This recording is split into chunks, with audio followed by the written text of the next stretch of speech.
വെളിപ്പാട് പുസ്തകം 21 അധ്യായം. വെളിപ്പാട് പുസ്തകം 21 അധ്യായത്തിലെ ചില വചനങ്ങളിൽ നിന്ന് നമ്മൾ അന്ത്യകാലഘട്ടത്തിൻ്റെ ചില അനുഭവങ്ങളെയും പ്രത്യേകിച്ച് നിത്യരാജ്യത്തെപ്പറ്റി നമ്മൾ ചുരുക്കമായി ധ്യാനിക്കുകയാണ്. വെളിപ്പാട് പുസ്തകം 21 ചില വചനങ്ങൾ. അതിൻ്റെ ആദ്യ വചനം: ഞാൻ പുതിയ ആകാശവും പുതിയ ഭൂമിയും കണ്ടു. ഒന്നാമത്തെ ആകാശവും ഒന്നാമത്തെ ഭൂമിയും ഒഴിഞ്ഞുപോയി, സമുദ്രവും ഇനിയില്ല. പുതിയ യെരുശലേം എന്ന വിശുദ്ധ നഗരം ഭർത്താവിനായി അലങ്കരിച്ച മണവാട്ടിയെപ്പോലെ ഒരുങ്ങി സ്വർഗത്തിൽ നിന്ന് ദൈവസന്നിധിയിൽ നിന്ന് തന്നെ ഇറങ്ങുന്നത് ഞാൻ കണ്ടു. യോഹന്നാൻ ഒരു വലിയ ദർശനം കാണുകയാണ്. സ്വർഗത്തിൻ്റെ ദർശനം കാണുക. സ്വർഗീയ ദർശനം കണ്ട ഒരു വ്യക്തിയാണ് യോഹന്നാൻ. നമുക്കറിയാം, അപ്പോസ്തലന്മാരിൽ ശ്രേഷ്ഠനായ കർത്താവ് യേശുവിൻ്റെ പ്രിയ ശിഷ്യനായ യോഹന്നാൻ, അദ്ദേഹം പത്മോസ് ദ്വീപിലേക്ക് അദ്ദേഹത്തെ നാടുകടത്തുന്നു. അദ്ദേഹം എഫെസോസിലാണ് താമസിച്ചിരുന്നത്. അദ്ദേഹത്തെ കൊല്ലാനായിട്ട് പലപ്പോഴും ശ്രമിച്ചിട്ട് അദ്ദേഹം കൊല്ലാനൊന്നും പറ്റുന്നില്ല. അദ്ദേഹത്തെ ഒടുവിൽ എഫെസോസിലേക്ക് നാടുകടത്തുന്നു. എഫെസോസിൽ മരണാസന്നമായ നിലയിൽ എല്ലാവരും അവിടെ എത്തിക്കഴിഞ്ഞാൽ മരിച്ചു പോകുന്ന സാഹചര്യം. അദ്ദേഹം അവിടെ ആയിരിക്കുന്ന സമയത്ത് ആത്മവിവശതയിലാകുന്നു. കർത്താവ് യേശുവിനെ അദ്ദേഹം കാണുന്നു. യേശുവിൻ്റെ ദർശനം അദ്ദേഹത്തിനുണ്ടാകുന്നു. വെള്ളോട്ടിന് സദൃശ്യമായ കാലുകൾ, അഗ്നിജ്വാലയ്ക്കത്തുള്ള കണ്ണ്, പെരുവെള്ളത്തിലിരിച്ച പോലെ ശബ്ദം, സൂര്യനെ പോലെ മുഖശോഭ. അങ്ങനെ യേശുവിനെ കാണുകയാണ്. മരിച്ചവനെ പോലെയായി ആത്മവിവശതയിലെത്തി അദ്ദേഹത്തെ നേരെ സ്വർഗത്തിലേക്ക് അദ്ദേഹത്തിൻ്റെ ആത്മാവിനെ കൊണ്ടുപോകുന്നു. അദ്ദേഹം ആ കാഴ്ച കണ്ടിട്ട്, സ്വർഗീയമായ കാഴ്ച അദ്ദേഹം കാണുകയാണ്. കണ്ടതിന് ശേഷം അദ്ദേഹത്തിലൂടെ എഴുതപ്പെട്ട, അദ്ദേഹം എഴുതി അല്ലെങ്കിൽ അദ്ദേഹം പറഞ്ഞു കൊടുത്ത് എഴുതിച്ച, അദ്ദേഹം വളരെ വാർദ്ധക്യ അവസ്ഥയിലാണ് ആ സമയം. അദ്ദേഹത്തിലൂടെ ലോകത്തിന് നൽകപ്പെട്ട ഏറ്റവും പ്രധാനപ്പെട്ടൊരു പുസ്തകമാണ് വെളിപ്പാട് പുസ്തകം. ഏറ്റവും പ്രധാനപ്പെട്ടത്, ഏറ്റവും കൂടുതൽ പഠിക്കേണ്ടതും ഏറ്റവും ശ്രദ്ധയോടെ നമ്മൾ നോക്കിക്കാണേണ്ടതുമായ ഒരു പുസ്തകമാണ് വെളിപ്പാട് പുസ്തകം. എന്നാൽ വളരെയധികം കോംപ്ലിക്കേറ്റഡായ, ഒത്തിരി വ്യാഖ്യാനങ്ങൾ കൊണ്ട് തെറ്റിച്ച് കളഞ്ഞ, ഒത്തിരി കൺഫ്യൂസ്ഡായി പോയ ഒരു പുസ്തകമാണ് വെളിപ്പാട് പുസ്തകം. കാരണം അത്രയും ബുദ്ധിക്ക് കാണാൻ പറ്റാത്തതാണ്. അതാണ് കാര്യം, അല്ലേ? നമ്മൾ ഈ ലോകത്തിൻ്റെ കാര്യങ്ങൾ കാണാനാണ് നമുക്ക് എളുപ്പമുണ്ട്. ഈ ലോകത്തിൻ്റെതല്ലാത്തതൊന്ന്, നമുക്ക് കാണാൻ പറ്റാത്ത മറ്റൊന്ന്, ഈ ലോകത്തിൽ കണ്ടിട്ടില്ലാത്ത ഒന്ന്, ഇനി വരുമെന്ന് പറയുന്ന മറ്റൊന്ന്, അത് നമുക്ക് ബുദ്ധിയിൽ ചിന്തിക്കാൻ പറ്റാത്തത്, തെളിയിക്കാൻ പറ്റാത്തത്, കാണിച്ച് തരാൻ പറ്റാത്തത്. അതുകൊണ്ട് തന്നെ പെട്ടെന്ന് നമുക്ക് വിശ്വസിക്കാനും മനസ്സിലാക്കാനും പറ്റത്തില്ല. പക്ഷേ ഇതാണ് നിങ്ങൾ വിശ്വസിക്കേണ്ടതും മനസ്സിലാക്കേണ്ടതും. എന്താ റീസൺ എന്ന് ചോദിച്ചാൽ, നമ്മൾ നിത്യജീവിതത്തിന് വേണ്ടി, നിത്യരാജ്യത്തിന് വേണ്ടി ഒരുക്കപ്പെടേണ്ടവരാണ് നമ്മൾ. ഞാനിത് പ്രസംഗിക്കുന്ന സമയത്ത് എൻ്റെ മനസ്സിൽ ഒരു പ്രധാനപ്പെട്ട റീസൺ, ഈ പ്രസംഗം എനിക്ക് കർത്താവ് തരുന്ന ദൂതിൽ തന്നെ പ്രസംഗിക്കുന്നത്. കർത്താവ് ഈ ദൂത് തരുന്ന സമയത്ത് അതിനും ചില ആഴ്ചകൾക്ക് മുൻപ്, ഈ ദൂത് എൻ്റെ കയ്യിൽ ഇവിടെ പ്രസംഗിക്കണമെന്ന് പറയുന്നതിനും ചില ആഴ്ചകൾക്ക് മുമ്പ് കർത്താവ് ഇങ്ങനെ ഒരു ദൂത് പറഞ്ഞു: നിത്യതയ്ക്ക് വേണ്ടി നീ ഒരുക്കപ്പെടണമെന്ന് പറഞ്ഞു. എന്നോട് പറയണം, ചില ദിവസങ്ങൾക്ക് മുമ്പ് നിത്യതയ്ക്ക് വേണ്ടി നീ ഒരുക്കപ്പെടണമെന്ന് പറഞ്ഞു. അപ്പോൾ ഞാൻ കർത്താവിനോട് ചോദിച്ചു, കർത്താവേ, ഞാൻ ഒരുക്കപ്പെട്ട ആളല്ലേ? കഴിഞ്ഞ 10 വർഷമായിട്ട് ശുശ്രൂഷ ചെയ്യുന്ന ഒരാളാണ്. ഞാൻ ഒരുക്കപ്പെട്ട ഒരാളല്ലേ? പിന്നെ എന്താണ് എൻ്റെ കുഴപ്പം? അപ്പോൾ കർത്താവ് പറയുന്നത് ഒരുക്കപ്പെട്ടിട്ടില്ല എന്നാണ്. ഒരുക്കപ്പെട്ടിട്ടില്ല. സ്വർഗത്തിൽ പോവില്ലെന്നൊന്നും എനിക്കറിയത്തില്ല. കർത്താവ് പറഞ്ഞു ഒരുക്കപ്പെട്ടിട്ടില്ല എന്നൊരു വാക്ക് കർത്താവ് സൂചിപ്പിക്കുകയാണ്. അപ്പോഴാണ് ഒരുക്കപ്പെടുക എന്ന് പറഞ്ഞാൽ എന്താണ് കർത്താവേ? അപ്പോൾ അതിനുള്ള മറുപടി കർത്താവ് പറഞ്ഞത്, നിത്യജീവിതത്തിന് വേണ്ടി നിരന്തരം എല്ലാ ദിവസവും സ്വർഗത്തിലേക്ക് എന്നെ ചേർത്ത് കൊള്ളണമേ, ആ ജീവൻ്റെ പുസ്തകത്തിൻ്റെ പേരെഴുതി കൊള്ളണമേ, അതെനിക്ക് നഷ്ടപ്പെടരുതേ എന്ന് ആഗ്രഹത്തോടെ പ്രാർത്ഥിക്കണം എന്ന് കർത്താവ് നേരിട്ട് പറഞ്ഞ കാര്യം നിങ്ങൾക്ക് പറയുകയാണ്. എല്ലാ ദിവസവും ഈ പ്രാർത്ഥന ചൊല്ലിയിരിക്കണം എന്നാണ്. അനേകം കാര്യങ്ങൾ നമ്മൾ പ്രാർത്ഥിക്കും, അല്ലെ? ലോകപ്രകാരമായിട്ടുള്ള അനേകം കാര്യങ്ങൾ പ്രാർത്ഥിക്കും. കർത്താവ് പറയുന്നു, അതിലെല്ലാം ഉപരിയായി നിത്യജീവന് വേണ്ടി നിങ്ങൾ ഒരുക്കപ്പെട്ടിട്ടില്ല എങ്കിൽ നിത്യരാജ്യത്തിൽ, സ്വർഗരാജ്യത്തിൽ പ്രവേശിക്കത്തില്ല. യോഹന്നാൻ കാണുന്ന ഈ മനോഹരമായ കാഴ്ച, പുതിയ യെരുശലേമിൽ പുതിയ ആകാശവും പുതിയ ഭൂമി എന്ന് പറയുന്ന ആ മനോഹരമായ കാഴ്ചയിലേക്ക് നിങ്ങളെ കൊണ്ടെത്തിക്കാൻ, ആ മനോഹര തീരത്തേക്ക് നിങ്ങളെ കൊണ്ടെത്തിക്കാൻ കർത്താവ് ആഗ്രഹിക്കുന്നു. ഇന്ന് രാത്രി എന്നെ കൊണ്ട് ഇവിടെ സംസാരിപ്പിക്കുമ്പോൾ നിങ്ങൾ മനസ്സിലാക്കണം, നിങ്ങളെ സ്വർഗത്തിൽ എത്തിക്കണമെന്ന് കർത്താവിനും ആഗ്രഹമുണ്ട്. അതുകൊണ്ടാണ് ഈ മെസ്സേജ് ഇവിടെ പറയാൻ കർത്താവ് ആവശ്യപ്പെടുന്നത്. അപ്പോൾ നമ്മൾ സ്വയം വിചാരിക്കുന്ന ഒരു കാര്യമുണ്ട്, ഞാൻ സ്വർഗത്തിൽ പൊക്കോളും, അല്ലേ? നമ്മൾ സ്വയം വിചാരിക്കുന്ന ഒരു കാര്യമാണ്, ഞാൻ സ്വർഗത്തിൽ പോകുന്ന ആളാണ്. നിങ്ങൾ ആത്മാർത്ഥമായിട്ട് മനസ്സിലാക്കണം, അങ്ങനെ ഈസിയായിട്ട് ആരും സ്വർഗത്തിൽ പ്രവേശിക്കുകയില്ല. സീരിയസ് ആയിട്ട് നിങ്ങളിതിനെ കാണണം. കാരണം ഒരിക്കൽ ഞാനിങ്ങനെ കർത്താവിനോട് പ്രാർത്ഥിക്കുന്നുണ്ട്. ഒരിക്കൽ കുറേ ആൾക്കാരിങ്ങനെ പ്രാർത്ഥിക്കുന്നു, സഭയൊക്കെ വെച്ചിട്ട് ഞാൻ പ്രാർത്ഥിക്കണം, ഓരോ സ്വർഗത്തിൽ കൊണ്ടുപോകുന്നൊക്കെ പറഞ്ഞാൽ പ്രാർത്ഥിക്കുന്നു. സ്വർഗരാജ് അവരുടെ അവകാശമാണല്ലോ, കർത്താവിനെല്ലാം അനുഗ്രഹിക്കണമേ. അപ്പോൾ കർത്താവ് എന്നോട് പറഞ്ഞ ഒരു കാര്യമാണ്, ഇവരെയൊക്കെ, നീ ഈ പറയുന്ന ആൾക്കാരെയൊക്കെ സ്വർഗത്തിൽ കയറ്റാൻ പറ്റുമോ ഇല്ലയോ എന്ന് നീ തന്നെ ഒന്ന് അനലൈസ് ചെയ്ത് പറയാമെന്ന് പറഞ്ഞു.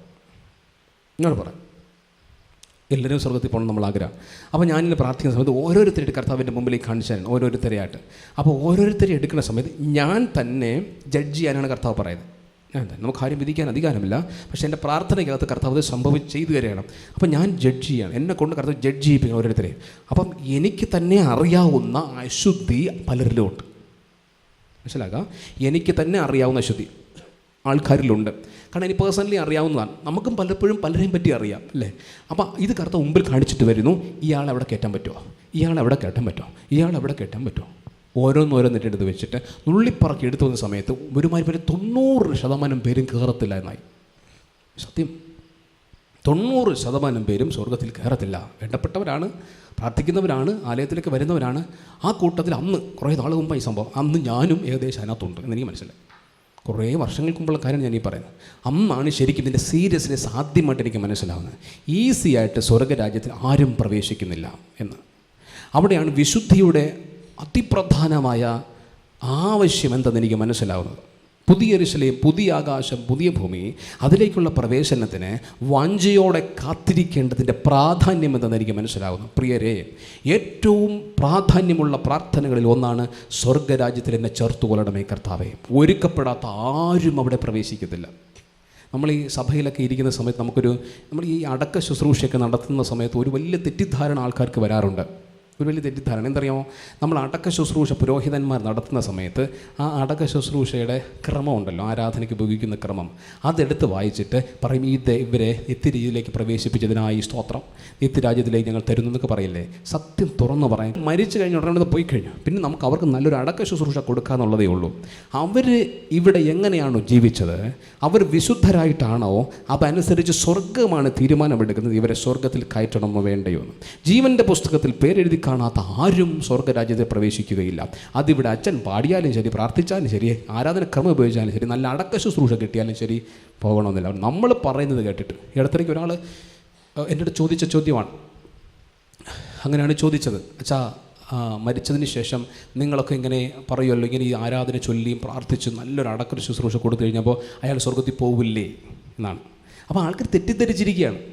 നന്നായിട്ട് അടക്ക ശുശ്രൂഷ നടത്തി കഴിഞ്ഞാൽ ഇവരുടെ ആത്മാവ് സ്വർഗത്തിൽ പോകും. അങ്ങനെ ഇല്ല. അടക്ക ശുശ്രൂഷ നടത്തുന്ന മുമ്പ് ഇവർ പോയി കഴിയും. മരിച്ച ഉടൻ തന്നെ ഈ ആത്മാവ് ശരീരത്തിൽ നിന്ന് പോയി കഴിയും. ഒരാത്മാവ് ഒരു ശരീരത്തിൽ നിന്ന് വേർപെട്ട് പോകുന്നതാണ് മരണം, ശ്വാസം നിൽക്കുന്നതല്ല. ഒരാത്മാവ്, നമ്മൾ ആരാ ശരിക്കും? നമ്മൾ ആത്മാവാണ്. നമ്മൾ ഈ ശരീരത്തിൽ വസിക്കുന്നു എന്നേ ഉള്ളൂ. ഈ മണ്ണായ ഈ ശരീരത്തിൽ നമ്മളൊരു ഉടുപ്പ് പോലെ ഈ ശരീരത്തെ കളഞ്ഞിട്ട് നമ്മൾ പോവും. നമ്മൾ ആത്മാവാണ്. ആത്മാവായ നമ്മൾ ഈ ശരീരത്തിൽ ഇവിടെ കളയും, മണ്ണ ഇവിടെ കളഞ്ഞിട്ട് നമ്മൾ പോവുകയാണ് ചെയ്യുന്നത്. ഇതാണ് മരണമെന്ന് പറയുന്നത്. അപ്പോൾ ഈ ശരീരത്തിൽ നിന്ന് വേർപെട്ട് പോകുന്ന ഈ ആത്മാവാണ് യഥാർത്ഥ മനുഷ്യൻ. നമ്മളിരിക്കുന്ന ആത്മാവാണ് യഥാർത്ഥ മനുഷ്യൻ. ഈ ആൾ എവിടെ പോകുന്നു എന്നുള്ളതാണ് നമ്മുടെ ചോദ്യം. ഈ ആൾ എങ്ങോട്ട് പോകും മരണശേഷം? അതാണ് യഥാർത്ഥ ലൈഫ്. ഇവിടെ കാണുന്ന നല്ല യഥാർത്ഥ ജീവിതം. ഇത് 70 സംവത്സരം, 80 സംവത്സരം, അതിൻ്റെ പ്രതാപവും പ്രയാസവും ദുഃഖമത്തിന് അത് വേഗം തീരുകയും നമ്മൾ പറന്നു പോവുകയും ചെയ്യും. അതാണ് യാഥാർത്ഥ്യം. അപ്പോൾ അത് കഴിഞ്ഞ് നിങ്ങളെവിടെ? അപ്പോൾ ഈ ചോദ്യത്തിന് മറുപടി നമ്മൾ ഇപ്പോഴും ഉണ്ടാക്കിയെടുക്കണം. കാരണം എപ്പോൾ വേണമെങ്കിൽ നമുക്ക് മരണം സംഭവിക്കാം. നമ്മുടെ ആത്മാവ് നമ്മുടെ ശരീരത്തിൽ എപ്പോഴും വേണം വിട്ടുപോകാം. പോയി കഴിഞ്ഞാൽ ഇവിടെ കാണാത്തത് കൊണ്ടാണ് നമുക്ക് പലതും മനസ്സിലാകാത്തത്. നിങ്ങളിതിനെ സീരിയസ് ആയിട്ട് കാണണം. ആഫ്റ്റർ ഡെത്ത് ഒരു ലൈഫ് ഉണ്ട് എന്നുള്ള കാര്യം നിർബന്ധമായിട്ട് മനസ്സിലാക്കണം. ഒന്നുകിൽ നിങ്ങൾ ദൈവത്തിൻ്റെ സന്നിധിയിൽ പോകും, അല്ലെങ്കിൽ അശുദ്ധാത്മാക്കൾ നിങ്ങളെ കൊണ്ടുപോകും സാത്താൻ്റെ ലോകത്തേക്ക്. അത് ദുരന്തമാണ്. ഇത് സത്യമായ കാര്യമാണ്. ഇത് സത്യമാണ്, നമ്മൾ വിശ്വസിക്കണം. ഈ വിശ്വാസം മനുഷ്യൻ്റെ ഉള്ളിൽ നഷ്ടപ്പെടുകയാണ്. സഭകൾക്കകത്ത് ഈ പഠനങ്ങൾ താഴ്ന്നുകൊണ്ടിരിക്കുകയാണ്. ആൾക്കാർ നരകത്തിലേക്ക് പോയിക്കൊണ്ടിരിക്കുകയാണ്. വിശുദ്ധിയിൽ നിലനിൽക്കുക. കർത്താവ് സങ്കടപ്പെടുകയാണ്. പ്രത്യേകിച്ച് ഈ അന്ത്യകാലഘട്ടത്തിൽ കർത്താവ് ഈ നാളുകളിലൊക്കെ ഒത്തിരി പറയുന്ന ഒരു കാര്യം എൻഡ് ടൈം മെസ്സേജുകളാണ്. അന്ത്യകാലം, കർത്താവിൻ്റെ വരവ് വളരെ ആസന്നമായിരിക്കുന്നു. നിങ്ങൾ വിശ്വസിക്കുന്നുണ്ടോ? വളരെ ആസന്നമായി. 2023 കർത്താവ് എന്നോട് ആദ്യമായിട്ട് ഇത് പ്രസംഗിച്ച് തുടങ്ങാനായിട്ട് ആവശ്യപ്പെട്ടത്. അന്ത്യകാലത്തിൻ്റെ മെസ്സേജുകൾ പറയാൻ തുടങ്ങിയത്. അതുവരെ എനിക്ക് പ്രസംഗിക്കാൻ കർത്താവ് അനുവാദം തന്നിട്ടില്ലായിരുന്നു. കാരണം കർത്താവ് പറഞ്ഞു ആസന്നമായിരിക്കുന്നു, വളരെ വളരെ അടുത്തിരിക്കുന്നു കർത്താവിൻ്റെ വരവ്. അപ്പോൾ കർത്താവിൻ്റെ വരവ് അടുത്തിരിക്കുന്നത് കൊണ്ട് തന്നെ ഏറ്റവും കൂടുതൽ അശുദ്ധി ലോകത്തുണ്ടാക്കപ്പെടുന്നതും ഈ കാലഘട്ടത്തിലാണ്. ഏറ്റവും കൂടുതൽ അശുദ്ധി. അപ്പോൾ എന്തിനാണ് അശുദ്ധി? മനുഷ്യൻ സ്വർഗത്തിൽ കയറാതിരിക്കാനുള്ള ഒരു തന്ത്രമാണ് അശുദ്ധി എന്ന് പറയുന്നത്. അതാരാ? സാത്താൻ കൊണ്ടുവരുന്നു. സാത്താൻ അവൻ്റെ കയ്യിലുള്ള സകല ആയുധങ്ങളും എടുത്തെറിഞ്ഞ് ആൾക്കാരെ മുഴുവൻ അവനെ വശീകരിച്ച് നരകത്തിലേക്ക് കൊണ്ടുപോയിക്കൊണ്ടിരിക്കുകയാണ് ഈ കാലഘട്ടത്തിൽ. അതിലാണ് കോവിഡിന് ശേഷം നിങ്ങൾ ശ്രദ്ധിച്ചാൽ മനസ്സിൽ ലോകം അശുദ്ധി കൊണ്ട് നിറയുകയാണ്. പ്രത്യേകിച്ച് ഈ മൊബൈൽ വന്നത് കാരണം അശുദ്ധി കൊണ്ട് നിറഞ്ഞു. എല്ലാവരും അശുദ്ധി പടരുകയാണ്. അങ്ങനെ സാത്താൻ ഓരോരുത്തരായിട്ട് പൊക്കിക്കൊണ്ടിരിക്കുകയാണ്. ഇങ്ങനെ പൊക്കി നശിപ്പിച്ചു കൊണ്ടിരിക്കുന്നു. ഈ കാലഘട്ടത്തിൽ സഭയുടെ പ്രാധാന്യം വളരെ വളരെ വലുതാണ്. അതുകൊണ്ട് ഇവൻ സഭയ്ക്കകത്തും കയറി അശുദ്ധി നടത്തിക്കൊണ്ടിരിക്കുകയാണ്, പുരോഹിതന്മാരിൽ അശുദ്ധി നടത്തിക്കൊണ്ടിരിക്കുകയാണ്, ശുശ്രൂഷകരെല്ലാം നശിപ്പിക്കുകയാണ്, സഭാ നേതൃത്വത്തെ നശിപ്പിക്കുകയാണ്, സഭകളെ ഇല്ലായ്മ ചെയ്തുകൊണ്ടിരിക്കുന്നു. സമസ്ത മേഖല സൂക്ഷിച്ച് ജീവിക്കേണ്ട ഒരു കാലം, പുതിയ ആകാശം പുതിയ ഭൂമിക്കും പ്രതീക്ഷയോടെ കാത്തിരിക്കേണ്ട ഒരു കാലത്തിൽ നമ്മളായിരിക്കുകയാണ്. അപ്പം നിങ്ങൾ അറിയേണ്ട ഏറ്റവും പ്രധാനപ്പെട്ട പ്രയർ എന്ന് പറയുന്നത്, കർത്താവേ സ്വർഗത്തിൽ നിത്യജീവനിലേക്ക് എന്നെ പ്രവേശിപ്പിക്കണമേ, അതെനിക്ക് നഷ്ടപ്പെടല്ലേ എന്നുള്ള പ്രാർത്ഥന നിർബന്ധമായിട്ട് നിങ്ങൾ പ്രാർത്ഥിച്ചിരിക്കണം. ഈ അന്ത്യകാലഘട്ടത്തിൻ്റെ പ്രാർത്ഥനയാണത്. പുതിയ ആകാശം പുതിയ ഭൂമി. ഒത്തിരി വചനങ്ങളൊക്കെ നിങ്ങൾക്ക് കോട്ട് ചെയ്താൽ നമുക്ക് പറയാനായിട്ട് പറ്റും. 1-2 വചനം ഒന്ന് ശ്രദ്ധിച്ചാലോ. യെശയ്യാ പ്രവാചകൻ്റെ പുസ്തകം 65:17 എന്ന് വായിക്കാമോ? യെശയ്യാ പ്രവാചകൻ പുസ്തകം 65-ാം അധ്യായം 17-ാം വചനം. ഇതാ ഞാൻ പുതിയ ആകാശവും പുതിയ ഭൂമിയും സൃഷ്ടിക്കുന്നു, മുമ്പിലത്തവ ആരും ഓർക്കയില്ല, ആരുടെയും മനസ്സിൽ വരികയുമില്ല. കേട്ടോ, യെശയ്യാവ് ദീർഘവർഷങ്ങൾക്ക് മുൻപ് നൂറ്റാണ്ടുകൾക്ക് മുമ്പ് പ്രവാചകനെ യെശയ്യാവ് പറയുന്നുണ്ട്, ഒരു പുതിയ ആകാശവും പുതിയ ഭൂമിയും ദൈവം സൃഷ്ടിക്കാൻ പോകുകയാണ്. ഇതിനെപ്പറ്റിയാണ് കർത്താവിൻ്റെ സെക്കൻഡ് കമ്മിങ്ങിന് ശേഷമുള്ള സ്വർഗത്തെപ്പറ്റി പറയുന്ന ഒരു വാക്യമാണത്. മറ്റൊന്നതൊക്കെ യെശയ്യാ പ്രവാചകൻ്റെ പുസ്തകം 66-ാം അധ്യായം 22-ാം വചനം. യെശയ്യാവ് 66:22. ഞാൻ ഉണ്ടാക്കുന്ന പുതിയ ആകാശവും പുതിയ ഭൂമിയും എൻ്റെ മുൻപാകെ നിലനിൽക്കുന്നത് പോലെ നിങ്ങളുടെ സന്തതിയും നിങ്ങളുടെ പേരും നിലനിൽക്കും എന്ന് യഹോവയുടെ അരുളപ്പാട്. പറയുന്നുണ്ടോ? ഞാൻ ഉണ്ടാക്കുന്ന പുതിയ ആകാശം പുതിയ ഭൂമി എൻ്റെ മുമ്പിൽ നിലനിൽക്കുന്നത് പോലെ, അതായത് ഒരിക്കലും ഇളകിപ്പോകാതെ നിലനിൽക്കുന്ന ഒരാകാശം ഒരു ഭൂമി. നമ്മൾ ഇവിടെ കാണുന്ന ഈ ആകാശം ഈ ഭൂമി തീരും. പത്രോസ് അത് പറയുന്നുണ്ട്. നോക്കിയേ, 2 പത്രോസ് 3-ാം അധ്യായം 2 പത്രോസ് 3-ാം അധ്യായം അതിൻ്റെ 10 മുതൽ വായിച്ചു. 2 പത്രോസ് 3-ാം അധ്യായം അതിൻ്റെ 10 മുതൽ. അവൻ ഇച്ഛിച്ച് നിങ്ങളോട് ദീർഘക്ഷമ കാണിക്കുന്നതേയുള്ളൂ. കർത്താവിന്റെ ദിവസമോ കള്ളനെ പോലെ വരും, അന്ന് ആകാശം കൊടുമുഴക്കത്തോടെ ഒഴിഞ്ഞുപോകും. കർത്താവിൻ്റെ ദിവസമോ കള്ളനെ പോലെ വരും. കർത്താവിൻ്റെ ദിവസമോ കള്ളനെ പോലെ വരും, അന്ന് ആകാശം കൊടുമുഴക്കത്തോടെ ഒഴിഞ്ഞു പോകും. അടുത്ത മൂലപദാർത്ഥങ്ങൾ കത്തി അഴിയുകയും ഭൂമിയും അതിലുള്ള പണികളും വെന്തുപോകുകയും ചെയ്യും. മൂലപദാർത്ഥങ്ങൾ കത്തിയഴിയും ഭൂമിയും അതിലുള്ള പണികളും വെന്തു പോകുകയും ചെയ്യും. ഇതാണ് നമ്മൾ ഇന്ന് കാണുന്ന ഭൂമിയെ പറ്റി വേദപുസ്തകം പറയുന്നത്. ഇത് സത്യമാണ്, ഇതിങ്ങനെ സംഭവിക്കത്തുള്ളൂ. ഇന്ന് നമ്മൾ കാണുന്ന ഈ ആകാശവും ഈ ഭൂമിയും ഇതിനകത്തുള്ള മൂലകങ്ങൾ എലമെൻറ്റ്സ്, അത് നമുക്ക് കാണാൻ പറ്റാത്ത, നമ്മുടെ നഗ്ന നേത്രങ്ങളിൽ കാണാൻ പറ്റാത്ത നമ്മുടെ ഈ മുമ്പിൽ നിൽക്കുന്ന എലമെൻറ്റ്സ്, ഇവിടെ എല്ലാ എലമെൻറ്റ്സ് ഉണ്ടല്ലോ. അപ്പോൾ ഈ സാധനങ്ങൾ എന്ത് ചെയ്യും? അവസാനം കത്തി നശിച്ചു പോകും. അതാണ് പത്രോസ് പറയുന്നത്. അങ്ങനെ ആകാശം, നമ്മൾ കാണുന്ന ആകാശവും ഈ ഭൂമിയും സകല മൂലകങ്ങളും കത്തിത്തീരും. ഇതിനകത്തുണ്ടായിരുന്ന ഒരു സയൻസിൻ്റെ ഒരു പഠനമെന്ന് പറയുന്നത്, ഇതിനെതിരായിട്ട് അവർ പറഞ്ഞിരുന്ന ഒരു കാര്യം എന്ന് പറഞ്ഞു കഴിഞ്ഞാൽ, ഈ ബൈബിളിനെതിരായിട്ട് സംസാരിച്ചതാണ്. എത്ര വലിയ തീ അയച്ചാലും എത്ര വലിയ തീ വന്നാലും എല്ലാം കത്തുമായിരിക്കാം, പക്ഷെ മൂലകങ്ങൾ കത്തില്ല എന്നുള്ളതായിരുന്നു. മൂലകങ്ങൾ എലമെൻറ്റ്സ് ഒരിക്കലും അത് കത്തിപ്പോകത്തില്ല, കാരണം അതങ്ങനെ കത്തത്തില്ല. നമുക്ക് ഈ കാണാൻ പറ്റാത്ത ഈ എലമെൻറ്റ്സ് ഉണ്ടല്ലോ, അതിനെപ്പറ്റിയുള്ള പഠനങ്ങളുടെ പക്ഷേ നിങ്ങൾക്ക് പലതും അറിയാമായിരിക്കും. ഈവൻ ഗോഡ്സ് പാർട്ടിക്കിളിലേക്ക് എത്തിയ പഠനങ്ങൾ നിങ്ങൾക്ക് അറിയാമായിരിക്കും. അത്രമാത്രം അകത്ത് ന്യൂട്രോൺ, പ്രോട്ടോൺ ഇതിനകത്തോട്ട് പോയി അതിനകത്തിരിക്കുന്ന ഈ മൈക്രോ ആയിട്ടുള്ള ഈ സാധനങ്ങളൊന്നും കത്തിപ്പോകത്തില്ല എന്ന് സയൻസ് പറയുന്നു. എന്നാൽ 1947 നാസ കണ്ടുപിടിച്ച ഒരു ഹൈ പവർ ഓഫ് ഫയർ കടത്തിവിടുന്ന സമയത്ത് എലമെൻറ്റ്സ് കത്തിത്തീരുമെന്ന് അവർ കണ്ടുപിടിച്ചു. അങ്ങനെയാണ് ഈ ബൈബിളിൽ പത്രോസ് പറയുന്ന ഈ വാക്ക് ഒടുവിൽ തെളിയിക്കപ്പെടുന്നത്. അത്രയും ശക്തമായൊരു തീ വന്നു കഴിഞ്ഞാൽ എലമെൻറ്റ്സും കത്തിത്തീരുമെന്ന് പറഞ്ഞു. ഇനി ഒരിക്കലും ഇത് മുഴുവൻ കത്തിത്തീരില്ല എന്ന് സയൻസിന് പോലും പ്രവചിക്കാൻ പറ്റാത്ത വിധത്തിൽ മുക്കുവനായ പത്രോസ് പറഞ്ഞ കാര്യം ലോകം തെളിയിച്ച കാര്യമാണത്. സകലതും കത്തിത്തീരും. ഈ ലോകത്തിൽ ഈ കാണുന്ന ആകാശവും ഭൂമിയും സകലതും തീക്ക് തന്നെ തീരും. അതാണ് നമ്മൾ കാത്തിരിക്കുന്ന ഈ സാധനമെന്ന് പറയുന്നത്. പ്രിയമുള്ളവർ, ഇത് നമ്മൾ മനസ്സിലായി. ഈ സാധനം വെച്ചുകൊണ്ട് വലിയ പ്രാധാന്യത്തോടെ കാണരുത്. നിങ്ങൾ കാണേണ്ടത്, ദർശനം കാണേണ്ടത് പുതിയ ആകാശവും പുതിയ ഭൂമിയും. അതിലേക്കാണ് നമ്മുടെ കണ്ണുകൾ പോകേണ്ടത്, ഇവിടേക്കല്ല, ഇതിലേക്കല്ല. പുതിയ ആകാശം പുതിയ ഭൂമി. താഴോട്ട് വീണ്ടും വായിക്കാമോ? മൂലപദാർത്ഥം കത്തിയഴിയും ഭൂമിയും അതിലുള്ളതൊക്കെയും വെന്തു പോകുകയും ചെയ്യും. ഇങ്ങനെ ഇവയൊക്കെയും അഴിവാനുള്ളതായിരിക്കയാൽ ആകാശം ചുട്ടഴിവാനും മൂലപദാർത്ഥങ്ങൾ വെന്തുരുകുവാനുമുള്ള ദൈവ ദിവസത്തിന്റെ വരവ് കാത്തിരുന്നതും ബന്ധപ്പെടുത്തിക്കൊണ്ടും നിങ്ങൾ ദൈവ ദിവസത്തിന്റെ വരവ് കാത്തിരുന്നും. ഈ പ്രകൃതി പോലും കർത്താവിന്റെ വരവിന് വേണ്ടി കാത്തിരിക്കുന്നു. അടുത്ത് ബന്ധപ്പെടുത്തിയും കൊണ്ട് നിങ്ങൾ എത്ര വിശുദ്ധ ജീവനും ഭക്തിയും ഉള്ളവർ ആയിരിക്കണം. മതി. അത് 12-ാം വചനത്തിൽ ഇങ്ങനെയാണ്, നിങ്ങൾ എത്ര വിശുദ്ധ ജീവനവും ഭക്തിയുമുള്ളവർ ആയിരിക്കണം. വെളിപ്പാട് പുസ്തകം ഒന്നിന് വായിച്ചാൽ, വെളിപ്പാട് പുസ്തകം 21-ാം അധ്യായം അതിൻ്റെ 18-ാം വചനം വായിച്ചേ. വെളിപ്പാട് 21:18. മതിലിന്റെ പണി സൂര്യകാന്തവും നഗരം സ്വച്ഛ സ്ഫടികത്തിനൊത്ത തങ്കവുമായിരുന്നു. നഗരമതിലിന്റെ അടിസ്ഥാനങ്ങൾ സകല രത്നവും കൊണ്ട് അലങ്കരിച്ചിരിക്കുന്നു. ഒന്നാം അടിസ്ഥാനം സൂര്യകാന്തം. മതി. ഇതിനകത്ത് പറഞ്ഞിരിക്കുന്നത് സ്വർഗത്തിലുള്ള മനോഹരമായ കാഴ്ചകളാണ്. ഞാൻ പറഞ്ഞു പുതിയ ആകാശം പുതിയ ഭൂമി, അത് കഴിഞ്ഞിട്ട് സ്വർഗീയമായ കാഴ്ചകൾ ഒരുപാട് കാര്യങ്ങൾ പറയുന്നുണ്ട്. അതിനകത്തുള്ള മനോഹരമായ 12 കല്ലുകൾ കൊണ്ട് പതിച്ച മനോഹരമായ അടിസ്ഥാനങ്ങളെപ്പറ്റി, മതിലുകളെപ്പറ്റി, അവിടുത്തെ റോഡുകളെ പറ്റി എല്ലാം യോഹന്നാനെ കണ്ടിട്ട് പറയണം. ഈ മനോഹരമായ കാഴ്ചകൾ, നമ്മുടെ കണ്ണുകളിൽ വരേണ്ട ദർശനങ്ങൾ, നമ്മുടെ സ്വപ്നം, നമ്മുടെ ദർശനം, നമ്മുടെ കൊതി, നമ്മുടെ ആഗ്രഹം ഇതിലേക്ക് വരണം. അതാണ് ഈ പുസ്തകം വായിക്കണമെന്ന് ഞാൻ പറഞ്ഞത്. ഇതിനകത്ത് ഇങ്ങനെ ഓരോ 12 രത്നങ്ങളെപ്പറ്റി എഴുതിയിരിക്കുന്നു. 12 ഗോപുരവും 12 മുത്ത്, ഓരോ ഗോപുരം ഓരോ മുത്തുകൊണ്ടുള്ളതും നഗരത്തിൻ്റെ വീതി സ്വച്ഛ സ്ഫടികത്തിന് തുല്യമായ തങ്കവുമായിരുന്നു. മന്ദിരം അതിൽ കണ്ടില്ല. സർവശക്തിയുള്ള ദൈവമായ കർത്താവും കുഞ്ഞാടും അതിൻ്റെ മന്ദിരമാകുന്നു. നഗരത്തിൽ പ്രകാശിപ്പാൻ സൂര്യനും ചന്ദ്രനും ആവശ്യമില്ല. ദൈവ തേജസ് അതിനെ പ്രകാശിപ്പിച്ചു. കുഞ്ഞാടതിൻ്റെ വിളക്കാകുന്നു. സ്വർഗത്തിൻ്റെ പ്രകാശം ദൈവിക പ്രകാശമാണ്. ആ പ്രകാശത്തിലേക്കാണ് നമ്മൾ ചെല്ലാനായിട്ട് ആവശ്യപ്പെടുന്നത്. ഇനി ഞാൻ പറയേണ്ട പ്രധാനപ്പെട്ട കാര്യം എന്ന് വെച്ച് കഴിഞ്ഞാൽ, എങ്ങനെ ഈ മനോഹരമായ സ്ഥലത്തേക്ക്, ഇതൊന്നും വിശദീകരിച്ചുകൊണ്ടിരിക്കുന്ന നമുക്ക് സമയമല്ല, എങ്ങനെയാണ് ഈ മനോഹരമായ സ്ഥലത്തേക്ക്, ഈ സ്വർഗീയ സ്ഥലത്തേക്ക്, ഈ രത്നങ്ങൾ കൊണ്ട് പതിച്ച സുന്ദരമായ സ്ഥലത്തേക്ക്, അൺഎൻഡിങ് ലൈഫ്, ഒരിക്കലും അവസാനിക്കാത്ത നിത്യമായ ഒരു ജീവിതത്തിലേക്ക് എത്താൻ കർത്താവ് ആഗ്രഹിക്കുമ്പോൾ, കർത്താവ് നിങ്ങളോട് പറയുമ്പോൾ, ആര് അവിടെ പ്രവേശിക്കും? ആർക്കാണ് അവിടെ പ്രവേശിപ്പാൻ അധികാരമുള്ളത്? എന്താണ് അതിനുള്ള യോഗ്യത? ഒറ്റ വാക്യത്തിൽ അത് പറയുന്നു. പത്രോസിൽ ഞാൻ പറഞ്ഞു. ഇനി ഇതിലൂടെ ശ്രദ്ധിച്ച് വെളിപ്പാട് പുസ്തകം 21 അധ്യായം അതിൻ്റെ 27 വചനം.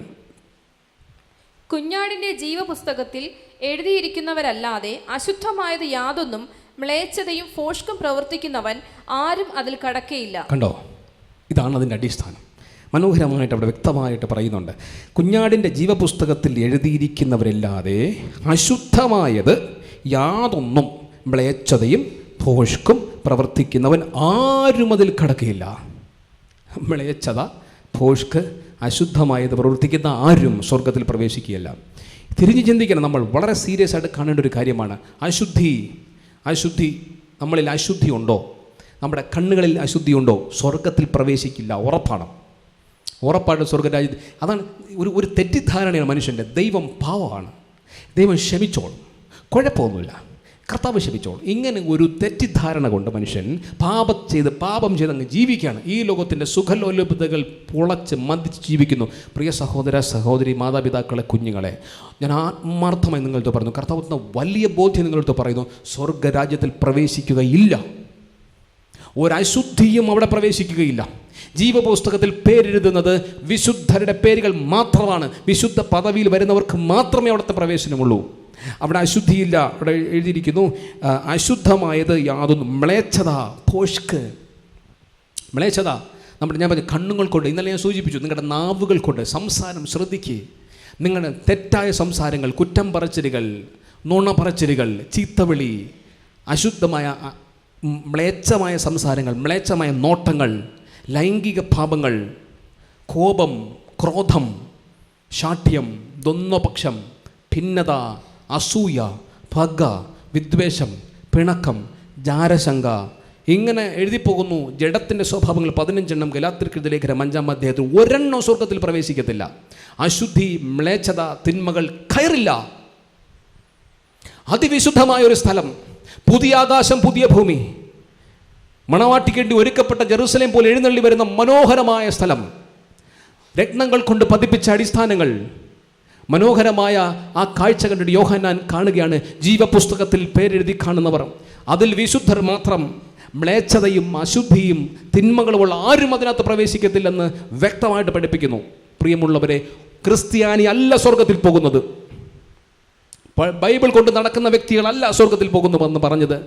പള്ളിക്ക് വേണ്ടി പൈസ കൊടുക്കുന്നവരല്ല സ്വർഗത്തിൽ പോകുന്നു പറഞ്ഞത്. പള്ളിക്ക് വലിയ അധ്വാനങ്ങൾ നടത്തുന്നവരല്ല സ്വർഗത്തിൽ പോകുന്നു പറഞ്ഞത്. വിശുദ്ധ പദവിയുള്ളൊരു വ്യക്തിക്ക് മാത്രം. നിന്റെ നാവ് വിശുദ്ധമല്ലെങ്കിൽ ഒരിക്കലും പോകത്തില്ല സ്വർഗത്തിനകത്ത്. നിന്റെ കണ്ണ് വിശുദ്ധമല്ലെങ്കിൽ ഒരിക്കലും പ്രവേശിക്കത്തില്ല സ്വർഗരാജ്യത്തിൽ. നിന്റെ ചിന്തകൾ വിശുദ്ധമല്ലെങ്കിൽ പ്രവേശിക്കില്ല സ്വർഗരാജ്യത്തിൽ. നിന്റെ പ്രവൃത്തികൾ വിശുദ്ധമല്ലെങ്കിൽ പ്രവേശിക്കില്ല സ്വർഗരാജ്യത്തിൽ. അടയപ്പെടും ആ വാതിൽ. കാരണം അതത്ര പരിശുദ്ധമാണ്. അപ്പോൾ നമ്മുടെ ചോദ്യം, എത്ര പേര് പോകും? ചുരുക്കം. പക്ഷെ കർത്താവ് ആഗ്രഹിക്കുന്നു മാക്സിമം അവിടെ എത്തിക്കാൻ കർത്താവ് ആഗ്രഹിക്കുന്നു. അതാണ് ഈ അന്ത്യകാലഘട്ടത്തിൽ ശുശ്രൂഷകർക്ക് നൽകപ്പെടുന്ന വലിയ ദൗത്യം എന്ന് പറയുന്നത്. നമ്മുടെ ശുശ്രൂഷയ്ക്കകത്ത് കർത്താവ് നൽകുന്ന പ്രഷറുണ്ട്. അതാണ് ഞാൻ പറഞ്ഞത്. എന്നോട് കർത്താവ് പറയാണ്, നീ അവിടെ പ്രവേശിക്കാൻ നിന്നെ തന്നെ ഒരുക്ക്. ഇവിടെ നിന്ന് പ്രസംഗിക്കുമ്പോൾ ഞാൻ എന്നെ ഒരുക്കാത്തെടുത്തോളം കാലം, എന്നെ അതിനുവേണ്ടി സമർപ്പിക്കാത്തെടുത്തോളം കാലം എൻ്റെ ഈ മെസ്സേജിനകത്തൊരു അനോയിൻറ്റിങ് ഉണ്ടാവത്തില്ല. മനസ്സിലായോ? ഈ മെസ്സേജിനകത്തൊരു ഒരു ദൈവ സാന്നിധ്യം കാണത്തില്ല. ചുമ്മാ പറയാന്നേ ഉള്ളൂ, ഒരാളുടെ ഹൃദയത്തിൽ സ്പർശിക്കത്തില്ല. അതുകൊണ്ട് തന്നെ ചില നാളുകൾക്ക് മുമ്പേ കർത്താവിനോട് പറഞ്ഞു, നീ ഇത് പ്രസംഗിക്കാൻ പോകും ഞാൻ വിചാരിച്ചതല്ല, പക്ഷേ നീ വെളിപ്പാട് പുസ്തകം ഞാൻ അങ്ങനെ പ്രസംഗിക്കാറില്ല. ശരിക്കും പറഞ്ഞ് ഈ ഭാഗം ആദ്യമായിട്ടാണ് ഞാൻ പ്രസംഗിക്കുന്നത്. അതിനു മുമ്പേ കർത്താവിനോട് പറഞ്ഞു, നിന്നെ തന്നെ ഒന്ന് ഒരുക്കി സമർപ്പിക്ക്, അതിനുശേഷം എൻ ടൈമിൽ ഇത് പ്രസംഗിക്കേണ്ടി വരും. കർത്താവ് എന്നെ ഒരുക്കുകയാണ് ആദ്യം. എന്നെ ഒരുക്കാത്തിടത്തോളം കാലം ഞാൻ നിങ്ങളോട് എന്ത് പ്രസംഗിക്കാൻ? ആ പ്രസംഗത്തിന് ആ ഗുണമില്ല, അർത്ഥശൂന്യമാണ്. ഈ കാലഘട്ടത്തിൽ ഏറ്റവും പ്രാധാന്യമുള്ള മെസ്സേജാണ് നിത്യരാജ്യത്തിന് വേണ്ടി ഒരുങ്ങുക. അത് വിശുദ്ധർക്ക് മാത്രം. പത്രോസിൻ്റെ ലേഖനം നമ്മൾ വായിച്ചിട്ടില്ലേ? ശ്രദ്ധിച്ച് പത്രോസ് ലേഖനം ഒന്നുകൂടെ എടുക്കാമോ? 2 പത്രോസ് 3-ാം അധ്യായം അതിൻ്റെ അവസാനത്തെ വാക്യം ഒന്ന് വായിച്ച ഒന്നുകൂടെ. പത്രോസ് എഴുതിയ ലേഖനം 2 പത്രോസ് 3-ാം അധ്യായം അതിൻ്റെ അവസാനത്തെ വാക്യം. സൂക്ഷിച്ചുകൊള്ളുവിൻ, കൃപയിലും നമ്മുടെ കർത്താവും രക്ഷിതാവുമായ യേശുക്രിസ്തുവിന്റെ പരിജ്ഞാനത്തിലും വളരുവിൻ. 13-ാം വചനം. എന്നാൽ നാം അവൻ്റെ വാഗ്ദത്ത പ്രകാരം, എന്നാൽ 12-ാം വാക്യത്തിൽ നിങ്ങൾ എത്ര വിശുദ്ധ ജീവനവും, അങ്ങനെയാണ് 12-ാം വാക്യമാണ്, നിങ്ങൾ എത്ര വിശുദ്ധ ജീവനവും ഭക്തിയും ഉള്ളവർ ആയിരിക്കണം. എന്നാൽ നാം അവൻ്റെ വാഗ്ദത്തപ്രകാരം നീതി വസിക്കുന്ന പുതിയ ആകാശത്തിനും പുതിയ ഭൂമിക്കുമായിട്ട് കാത്തിരിക്കുന്നു. കണ്ടോ, അവിടെ പത്രോസ് എഴുതുകയാണ്. വെളിപ്പാട് പുസ്തകത്തിൽ യോഹന്നാൻ കാണുന്ന ദർശനം, മുക്കോനായ പത്രോസ് ദർശനങ്ങൾ കണ്ടിട്ടല്ല, ദൈവത്തിൻ്റെ വെളിപ്പാട് കിട്ടിയിട്ട്. ഇതാണ് മനോഹാരിത എന്ന് പറയുന്ന വേദപുസ്തകത്തിൻ്റെ. യെശയ്യാവ് നൂറ്റാണ്ടുകൾക്ക് മുമ്പേ പുതിയ ആകാശത്തെയും പുതിയ ഭൂമിയെയും പറ്റി പറഞ്ഞു. വെളിപ്പാട് പുസ്തകത്തിൽ യോഹന്നാൻ AD 110 കാലഘട്ടങ്ങളിൽ യോഹന്നാൻ ഇത് പത്മോസ് ദ്വീപിൽ കിടന്നുകൊണ്ട് കാണുന്നതിന് മുൻപേ പത്രോസ് തൻ്റെ ലേഖനത്തിനകത്ത് ആത്മാവിൽ കണ്ടുകൊണ്ട് പത്രോസ് എഴുതുകയാണ് ഈ പുതിയ ആകാശത്തെയും പുതിയ ഭൂമിയെയും പറ്റി. ഇവർ പല സ്ഥലങ്ങളിൽ, പല ദേശങ്ങളിൽ, പല കാലഘട്ടങ്ങളിൽ ഇരുന്നു കൊണ്ട് എഴുതുകയാണ്. ഒരുമിച്ച് ക്രോഡീകരിച്ചൊരു സാധനമൊന്നുമല്ല, ഒരുമിച്ച് എഴുതി പിടിപ്പിച്ചതൊന്നുമല്ല. വ്യത്യസ്ത തലങ്ങളിൽ ദൈവം കൊടുക്കുന്ന ആശയങ്ങൾ അവർ എഴുതുകയാണ് ചെയ്തത്. അതിനകത്ത് ഇവിടെയും പല സ്ഥലങ്ങളിൽ പുതിയ ആകാശം, ഈ കാണുന്നതെല്ലാം തീരും, ഇതെല്ലാം കത്തിയഴിയും, ഒരു പുതിയ ആകാശം പുതിയ ഭൂമിയും വരും. അവിടെ പ്രവേശിക്കാൻ യോഹന്നാൻ വ്യക്തമായിട്ട് പറയുന്നു, അവിടെ ജീവന്റെ പുസ്തകമുണ്ട്, അതിൽ വിശുദ്ധർക്ക് മാത്രമേ പ്രവേശനമുള്ളൂ, മ്ലേച്ഛതയും അശുദ്ധിയുമുള്ള ആരും പ്രവേശിക്കത്തില്ലെന്ന് പറയുമ്പോൾ അതിനു മുൻപേ പത്രോസ് വിളിച്ചു പറയാണ്, നിങ്ങൾക്ക് എത്ര വിശുദ്ധ ജീവനവും ഉണ്ടോ. ആ വാക്ക് പത്രോസ് പറയുന്നു, എത്ര വിശുദ്ധ ജീവനവും ഭക്തിയും ഉള്ളവർ ആയിരിക്കണം. എന്നാൽ നാം അവൻ്റെ വാഗ്ദത്ത പ്രകാരം നീതി വസിക്കുന്ന പുതിയ ആകാശം പുതിയ ഭൂമി കൈവശം. എത്ര വിശുദ്ധം, എത്ര വിശുദ്ധം, വിശുദ്ധം, വിശുദ്ധ. എഴുതിയിടണേ, ഹൃദയത്തിൻ്റെ പലകയിൽ എഴുതിയിടണേ. വിശുദ്ധിയില്ലാത്ത ഒരു മനുഷ്യനും സ്വർഗരാജ്യത്തിൻ്റെ കവാടത്തിൽ കാൽ ചവിട്ടുവാൻ കഴിയില്ല. അശുദ്ധി കൊണ്ട് നിറയുകയാണ്, ശൂന്യമാക്കുന്ന മ്ലേച്ഛത. വിശുദ്ധ സ്ഥലത്ത് നിൽക്കുമ്പോൾ വായിക്കുന്നവൻ ഗ്രഹിക്കട്ടെ, കർത്താവിൻ്റെ വരവാസനമായി ഇന്ന് സഭകൾക്കകത്ത് മ്ലേച്ഛതകൾ നിൽക്കുന്നു. ശൂന്യമാക്കുന്ന മ്ലേച്ഛത സഭകൾക്കകത്ത്, പുൽപ്പുറ്റിനകത്ത്, സഭയ്ക്കകത്ത് ഇന്ന് നടമാടുന്നില്ലേ? അന്ത്യകാലഘട്ടത്തിൻ്റെ ലക്ഷണമാണത്. സഭയ്ക്കകത്ത് അങ്ങനെ അശുദ്ധി കൊണ്ടുവരരുത്, ഇടർച്ച കൊണ്ടുവരരുത്. കൊണ്ടുവരുന്നവൻ അയ്യോ കഷ്ടം, അവൻ ഇവിടെയും തീരും, അവിടെ പ്രവേശനവുമില്ല. ഇന്നലെ ഞാൻ പറഞ്ഞു, ഇവിടെയും തീരും, ഇവിടെ തീരും ഇടർച്ചകൾ, അവിടെ പ്രവേശനവുമില്ല. എന്തൊരു നഷ്ടമാണ്, എന്തൊരു നാശമാണ്, എന്തൊരു ശാപമാണ് ഇതിൻ്റെ പിന്നിലിരിക്കുന്നതെന്ന് അറിയാമോ? പ്രിയമുള്ള, ഈസി ആയിട്ട് കാര്യങ്ങൾ നടത്തിയെടുക്കാമെന്ന് വിചാരിക്കല്ലേ. കർത്താവ് ശക്തനാണ്, സർവശക്തനാണ്, അതിവിശുദ്ധനാണ്. കർത്താവ് പറയുന്നു, ഞാൻ വിശുദ്ധനായിരിക്കുന്നത് പോലെ നിങ്ങൾ വിശുദ്ധർ ആകുവിൻ, നിങ്ങൾ വിശുദ്ധരാകുവിൻ. കർത്താവ് അങ്ങനെയാണ് പഠിപ്പിച്ചത്. അടുത്തൊരു ഭാഗത്ത് നോക്കാം, താഴോട്ട് പോകാം. വെളിപ്പാട് പുസ്തകം 21-ാം അധ്യായം അതിൻ്റെ 3-ാം വാക്യം വായിച്ചേ. വെളിപ്പാട് 21-ന്റെ 3 വായിച്ചേ. ഇറങ്ങുന്നത് ഞാൻ കണ്ടു, സിംഹാസനത്തിൽ നിന്ന് ഒരു മഹാശബ്ദം പറയുന്നതായി ഞാൻ കേട്ടത്, ഇതാ മനുഷ്യരോടുകൂടെ ദൈവത്തിന്റെ കൂടാരം, അവൻ അവരോടുകൂടെ വസിക്കും, അവർ അവന്റെ ജനമായിരിക്കും, ദൈവം താൻ അവരുടെ ദൈവമായി അവരോടുകൂടെ ഇരിക്കും. മനോഹരമായ മറ്റൊരു കാര്യം പറയാം. സ്വർഗത്തിലുള്ള കാര്യമാണ് പറഞ്ഞത്, സ്വർഗത്തിലുള്ള കാര്യമാണ്. സിംഹാസനത്തിൽ നിന്നൊരു മഹാശബ്ദം പറയുന്നതായി ഞാൻ കേട്ടത്, ഇതാ മനുഷ്യരോട് കൂടെ ദൈവത്തിൻ്റെ കൂടാരം. മനുഷ്യനോടുകൂടെ എവിടെ? സ്വർഗത്തിലുള്ള കാഴ്ചയാണ്. മനുഷ്യരെല്ലാം അവിടെ വെച്ച്. ആരാണ് ഈ മനുഷ്യരെന്നറിയാമോ? കുഞ്ഞാടിൻ്റെ രക്തത്താൽ തങ്ങളുടെ അങ്കി അലക്കി വെളിപ്പാക്കിയ എണ്ണിക്കൂടാത്തൊരു മഹാസമൂഹം. കുഞ്ഞാടിൻ്റെ രക്തത്താൽ അങ്കി അലക്കി വെളുപ്പിച്ചവർ, അതായത് യേശുവിൻ്റെ രക്തത്താൽ തങ്ങളെ തന്നെ വിശുദ്ധീകരിക്കാത്ത ഒരാൾക്കും ഈ മഹാസമൂഹമായിട്ട് സ്വർഗരാജ്യത്തിൽ പ്രവേശനമില്ല. അവരുടെ മധ്യത്തിൽ കൂടാരമായി ദൈവത്തിൻ്റെ സാന്നിധ്യം ഇറങ്ങി നിൽക്കും. ആര്? യേശുവിൻ്റെ രക്തം കൊണ്ട് കഴുകപ്പെട്ടവർ. ഈ പോയിന്റ് ശ്രദ്ധിക്കണം. സ്വർഗരാജ്യത്തിൽ പ്രവേശിക്കാൻ, വിശുദ്ധ പദവിയിൽ പ്രവേശിപ്പാൻ നിങ്ങൾക്കോ എനിക്കോ കഴിയില്ല. കാരണം ഈ ലോകം അശുദ്ധികൾ കൊണ്ട് നിറഞ്ഞതാണ്. പെട്ടെന്ന് പാപത്തിൽ വീണു പോകും. നോട്ടമാവാം, സംസാരമാവാം, പെരുമാറ്റമാവാം, പെട്ടെന്ന് പാപത്തിൽ വീണു പോകാം നമ്മൾ. പക്ഷെ അപ്പോൾ പിന്നെ നമ്മൾ എങ്ങനെ രക്ഷപ്പെടും? എങ്ങനെയാണ് സ്വർഗ്ഗ രാജ്യത്തിൽ പ്രവേശിക്കുക? അവിടെയാണ് കുഞ്ഞാടിൻ്റെ രക്തം, യേശുവിൻ്റെ രക്തം, കർത്താവായ യേശു ക്രിസ്തു കാൽവരി കുരിശിൽ ഇത്രയും തകർക്കപ്പെട്ടത് എന്തിനാണ്? വല്ല കാര്യമുണ്ടോ? ഇത്രയും വേദന അനുഭവിച്ചത് എന്തിനാണ്? ഇങ്ങനെ തൂക്കി ആടിയത് എന്തിനാണ്? ഇങ്ങനെ അവസാനത്തുള്ളി ചോര വരെ ഊറ്റി തന്നത് എന്തിന്? ഇത്രയും പ്രാധാന്യം എന്തിനതിന്? ഇത്രയും പെയിൻ എന്തിന്? ഇത്രയും കഷ്ടത എന്തിന് കർത്താവ് സഹിച്ചത്? നീ സ്വർഗരാജ്യത്തിൽ പ്രവേശിക്കാൻ ഇത്രയും പാടാണ്, ഇത്രയും പ്രയാസമാണെന്ന്, ഇത്രയും പ്രയാസമാണ് ഒരാൾ സ്വർഗത്തിൽ എത്തിക്കാൻ. ഇത്രയും പെയിനുണ്ട്, ഇത്രയും വേദന. ഈസിയാണ് നമ്മൾ ചിന്തിക്കുമ്പോൾ. സ്വർഗത്തിൽ നമുക്കോളും, ഞാൻ സ്വർഗത്തിൽ പോകാതിരിക്കുമോ? ഞാൻ സ്വർഗത്തിൽ പോകും, നമ്മളെല്ലാം സ്വർഗരാജ്യത്തിൽ പോകും. കർത്താവ് പറയുന്നു, ക്രൂശിലേക്ക് നോക്ക്, ഇത്രയും പ്രയാസമാണ് അവിടെ കയറാൻ. അതാ കർത്താവ്, ഇടുക്കുവാതിലൂടെ കിടപ്പൻ, വിശാലമാണ് വഴി, അതിലൂടെ പ്രവേശിച്ച പോകത്തില്ല. ഇടുക്കുവാതിൽ ക്രൂശിക്കപ്പെടുന്നൊരവസ്ഥ പെയിൻഫുള്ളാണ്. ചോര വാർന്നൊഴുകുന്ന അനുഭവമുണ്ട്. കാരണം ഈ ലോകം അത്ര അശുദ്ധി കൊണ്ട് നിറഞ്ഞതാണ്, പാപപങ്കിലമാണ്, ഇതിനകത്ത് പോകാൻ പ്രയാസമാണ്. അപ്പോൾ ഇത്ര ഇടിച്ച് നുറുക്കി തകർത്ത് നിന്നെ വിശുദ്ധിയിൽ എത്തിക്കണം. അതിനെ യേശുവിലേക്ക് നോക്കണം, അത്രയും സീരിയസ് ആയിട്ട് നോക്കണം. അത്രയും പ്രാധാന്യത്തോടെ യേശു ഇങ്ങനെ തകർക്കപ്പെട്ട് കിടക്കുന്നതിലേക്ക് നോക്കിയിട്ട് ആ രക്തം നിങ്ങളുടെ മേൽ വരണം. ആ രക്തം നിങ്ങളുടെ മേൽ വന്ന് നിങ്ങളെ വിശുദ്ധീകരിക്കാത്തിടത്തോളം കാലം കയറില്ല. അതാണ് കുഞ്ഞാടിൻ്റെ രക്തത്താൽ. അതായത് സ്വന്തം നീതിയാൽ, സ്വന്തം ബുദ്ധിയാൽ, സ്വന്തം ശക്തിയാൽ ഒരു വിശുദ്ധ ജീവിതം നയിച്ച് പ്രവേശിപ്പാൻ കഴിയില്ല എന്നർത്ഥം. എത്രയൊക്കെ നിങ്ങൾ വിശുദ്ധിയിൽ ജീവിക്കാൻ ശ്രമിച്ചാലും, ഒരു പാപത്തിൽ നിന്ന് നിങ്ങൾ രക്ഷപ്പെടാൻ ശ്രമിച്ചാലും, ആ പാപം നിങ്ങളുടെ വേട്ടയാടും. നിങ്ങൾ വിചാരിക്കും, ഇനി ഞാൻ ഈ പാപം ചെയ്യത്തില്ല, ഇന്നു മുതൽ ഞാൻ പരിശുദ്ധനായി ജീവിക്കും എന്ന് പറഞ്ഞ് നിങ്ങൾ 1 മാസം നിന്നാലും വീണ് പോകാം, ഒരു ദിവസം നിങ്ങൾ തകർക്കപ്പെടാം. പക്ഷേ കർത്താവ് യേശുവിൻ്റെ രക്തം സകല പാപവും പോക്കി നിങ്ങളെ ശുദ്ധീകരിക്കുന്നു. ഈ രക്തത്താലല്ലാതെ വീണ്ടെടുപ്പുണ്ടാകുന്നില്ല, യേശുവിൻ്റെ രക്തത്താലല്ലാതെ നിങ്ങൾ ശുദ്ധീകരിക്കപ്പെടില്ല. അവിടെയാണ് കർത്താവിൻ്റെ സന്നിധിയിൽ മാപ്പ് പറഞ്ഞ് പ്രാർത്ഥിക്കേണ്ട പാപസ്വീകാര പ്രാർത്ഥനയുടെ പ്രാധാന്യം കിടക്കുന്നത്. ആരാധന മധ്യത്തിൽ, നിങ്ങളുടെ ആരാധന ക്രമത്തിനകത്ത് പാപസ്വീകാര പ്രാർത്ഥന എന്നൊരു പ്രാർത്ഥനയുണ്ട്. ഈ പ്രാർത്ഥനാ സമയത്ത് അതിദുഃഖത്തോടെ, ഉള്ളിൽ തട്ടി ആഗ്രഹത്തോടെ ക്രൂശിലേക്ക് നോക്കിയിട്ട്, കർത്താവ് എൻ്റെ പാപം ക്ഷമിക്കണേ, കർത്താവ് എൻ്റെ പാപം ക്ഷമിക്കണമേ, നിൻ്റെ രാജ്യത്തിലേക്ക് വരാൻ എനിക്ക് യോഗ്യതയില്ലാതാക്കുന്ന എൻ്റെ കൺമോഹങ്ങൾ, എൻ്റെ നാവിലെ മോഹങ്ങൾ, എൻ്റെ ചിന്തകൾ, എൻ്റെ പെരുമാറ്റം എന്നോട് ക്ഷമിക്കണമേ കർത്താവേ എന്ന് ആഗ്രഹത്തോടെ ഓരോ ഞായറാഴ്ചയും നിങ്ങളുടെ മുമ്പിൽ തുറന്നു വയ്ക്കുന്നത് യേശുവിൻ്റെ രക്തമാണ്. അനേകം ആൾക്കാർ ആ സമയത്ത് പള്ളിയിലില്ല, അനേകം ആൾക്കാർ നടന്നു വരുന്നതേ ഉള്ളൂ, പലരും വീട്ടിലിരിക്കുന്നതേ ഉള്ളൂ, സ്വർഗത്തിൽ കയറില്ല. തുറക്കപ്പെട്ട ആലയം നിന്നെ വിശുദ്ധീകരിക്കാൻ, കർത്താവിൻ്റെ രക്തം കൊണ്ട് കഴുകപ്പെടാനുള്ള ഓപ്ഷൻസ് 100 തന്നാലും ലാഘവത്തോടെ തള്ളിക്കളയുന്ന ഒരാളും സ്വർഗരാജ്യത്തിൽ പ്രവേശിക്കില്ല. ഇത് ഈസി കാര്യമൊന്നുമല്ല, സീരിയസ് ആയിട്ട് കാണേണ്ട ഒരു മാറ്ററാണ്. കർത്താവിൻ്റെ രക്തം സകല പാപവും പോക്കി ശുദ്ധീകരിക്കുന്നു. പെയിൻഫുള്ളാണ്, സീരിയസ് ആയിട്ട് ഏറ്റെടുക്കണം. ഒരാരാധനയ്ക്ക് വരാൻ പലർക്കും ബുദ്ധിമുട്ടാണ്, സമയത്തിനെത്താൻ അതിലേറെ ബുദ്ധിമുട്ടാണ്, ഒന്ന് ശ്രദ്ധയോടിരിക്കാൻ അതിലേറെ ബുദ്ധിമുട്ടാണ്. ഇതൊക്കെയാണ് ബുദ്ധിമുട്ട്. പെയിൻ അവിടെ കിടക്കുന്നു. ക്രൂശിൽ നിന്നെ ക്രൂശിച്ചിടേണ്ടതാണ്. ആ ക്രൂശിലേക്ക് നോക്കാൻ അല്പം പെയിൻ എടുക്കും. 40 ദിവസം ഇവിടെ ഒരു ആരാധന നടത്തി. പെയിനാണോ? പെയിൻ വേദനയാണോ? അതെ, വേദനയാണ്. ആ വേദന എടുക്കുമ്പോൾ നിൻ്റെ ഉള്ളിലേക്ക് ഇറങ്ങി വന്ന രക്തമുണ്ട്, ശരീരമുണ്ട്, നിന്നെ ശുദ്ധീകരിക്കുന്ന ശരീരം. അത്ഭുതമാണ് നിൻ്റെ കരങ്ങളിൽ എല്ലാ ദിവസവും കിട്ടിയത്. നിങ്ങളെ ശുദ്ധീകരിക്കുന്ന ഈ രക്തം മാത്രമാണ്. കുഞ്ഞാടിൻ്റെ രക്തത്താൽ അങ്കി അലക്കി വെളിപ്പാക്കിയവർ. ഓരോ ദിവസവും നിങ്ങൾക്ക് കിട്ടുന്ന വചനം നിങ്ങളെ ശുദ്ധീകരിക്കുന്നു. ഓരോ ദിവസവും നിങ്ങൾക്ക് കിട്ടുന്ന ഈ രക്തം നിങ്ങളെ ശുദ്ധീകരിക്കുന്നു. ഈ അപ്പം നിങ്ങളെ ബലപ്പെടുത്തുന്നു. ഇതാണ് നിങ്ങളുടെ കരങ്ങളിൽ എത്തേണ്ടത്.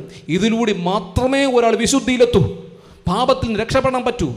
അങ്ങനെ ഒരു സമൂഹമാണ് സ്വർഗരാജ്യത്തെ പ്രിയമുള്ള നിരന്തരം പാപമേറ്റു പറയുക. ക്രൂശിലേക്ക് നോക്കിയിട്ട് കർത്താവിൻ്റെ പാപം ക്ഷമിക്കണേ. ഒരു പാപം വീണ് പോയാൽ, ഒരു കള്ളം പറഞ്ഞു പോയാൽ ഉടൻ ഒരു പെയിൻ വരണം നിങ്ങളുടെ അകത്ത്. ക്രൂശിൻ്റെ വേദന അകത്ത് വരണം. കർത്താവ് കയ്യിൽ ആണി അടിക്കുന്നില്ലേ, ആ പെയിൻ നിങ്ങളുടെ അകത്തോട്ട് വരണം. അയ്യോ കർത്താവ് പറ്റിപ്പോയി, ഞാനങ്ങനെ പറഞ്ഞു പോയല്ലോ, ഞാനങ്ങനെ ചെയ്തു പോയല്ലോ, ഞാനങ്ങനെ നോക്കിപ്പോയല്ലോ. ഈ പെയിൻ വരട്ടെ. അത് അവിടെയാണ് ഞാൻ പറഞ്ഞ പരിശുദ്ധരായി ജീവിക്കുക പ്രയാസമാണ്. പക്ഷേ പരിശുദ്ധിക്ക് വേണ്ടിയുള്ള വാഞ്ച കിടക്കട്ടെ നിങ്ങളിലേക്ക്. ഈ വാഞ്ചയാണ് ദൈവം ആഗ്രഹിക്കുന്നത്. ക്രൂശിൽ കിടക്കുന്ന കള്ളൻ പരിശുദ്ധനായതുകൊണ്ടൊന്നുമല്ല, അദ്ദേഹത്തിന് ഉള്ളിലൊരു വാഞ്ചയാണ് കർത്താവ് കണ്ടത്. കഴിഞ്ഞ നാളുകളിൽ അദ്ദേഹം പ്രാർത്ഥിച്ചതുകൊണ്ടൊന്നുമല്ല പക്ഷേ അദ്ദേഹത്തിന് ഉള്ളിൽ കിടക്കുന്ന ഒരു വാഞ്ചയാണ് കർത്താവ് കണ്ടത്. നിങ്ങളുടെ ഉള്ളിലുണ്ടാകുന്ന ഒരു ആഗ്രഹമാണ്, കർത്താവ് പാപം ചെയ്യാതെ ജീവിക്കണം, എന്നെ സഹായിക്കണേ.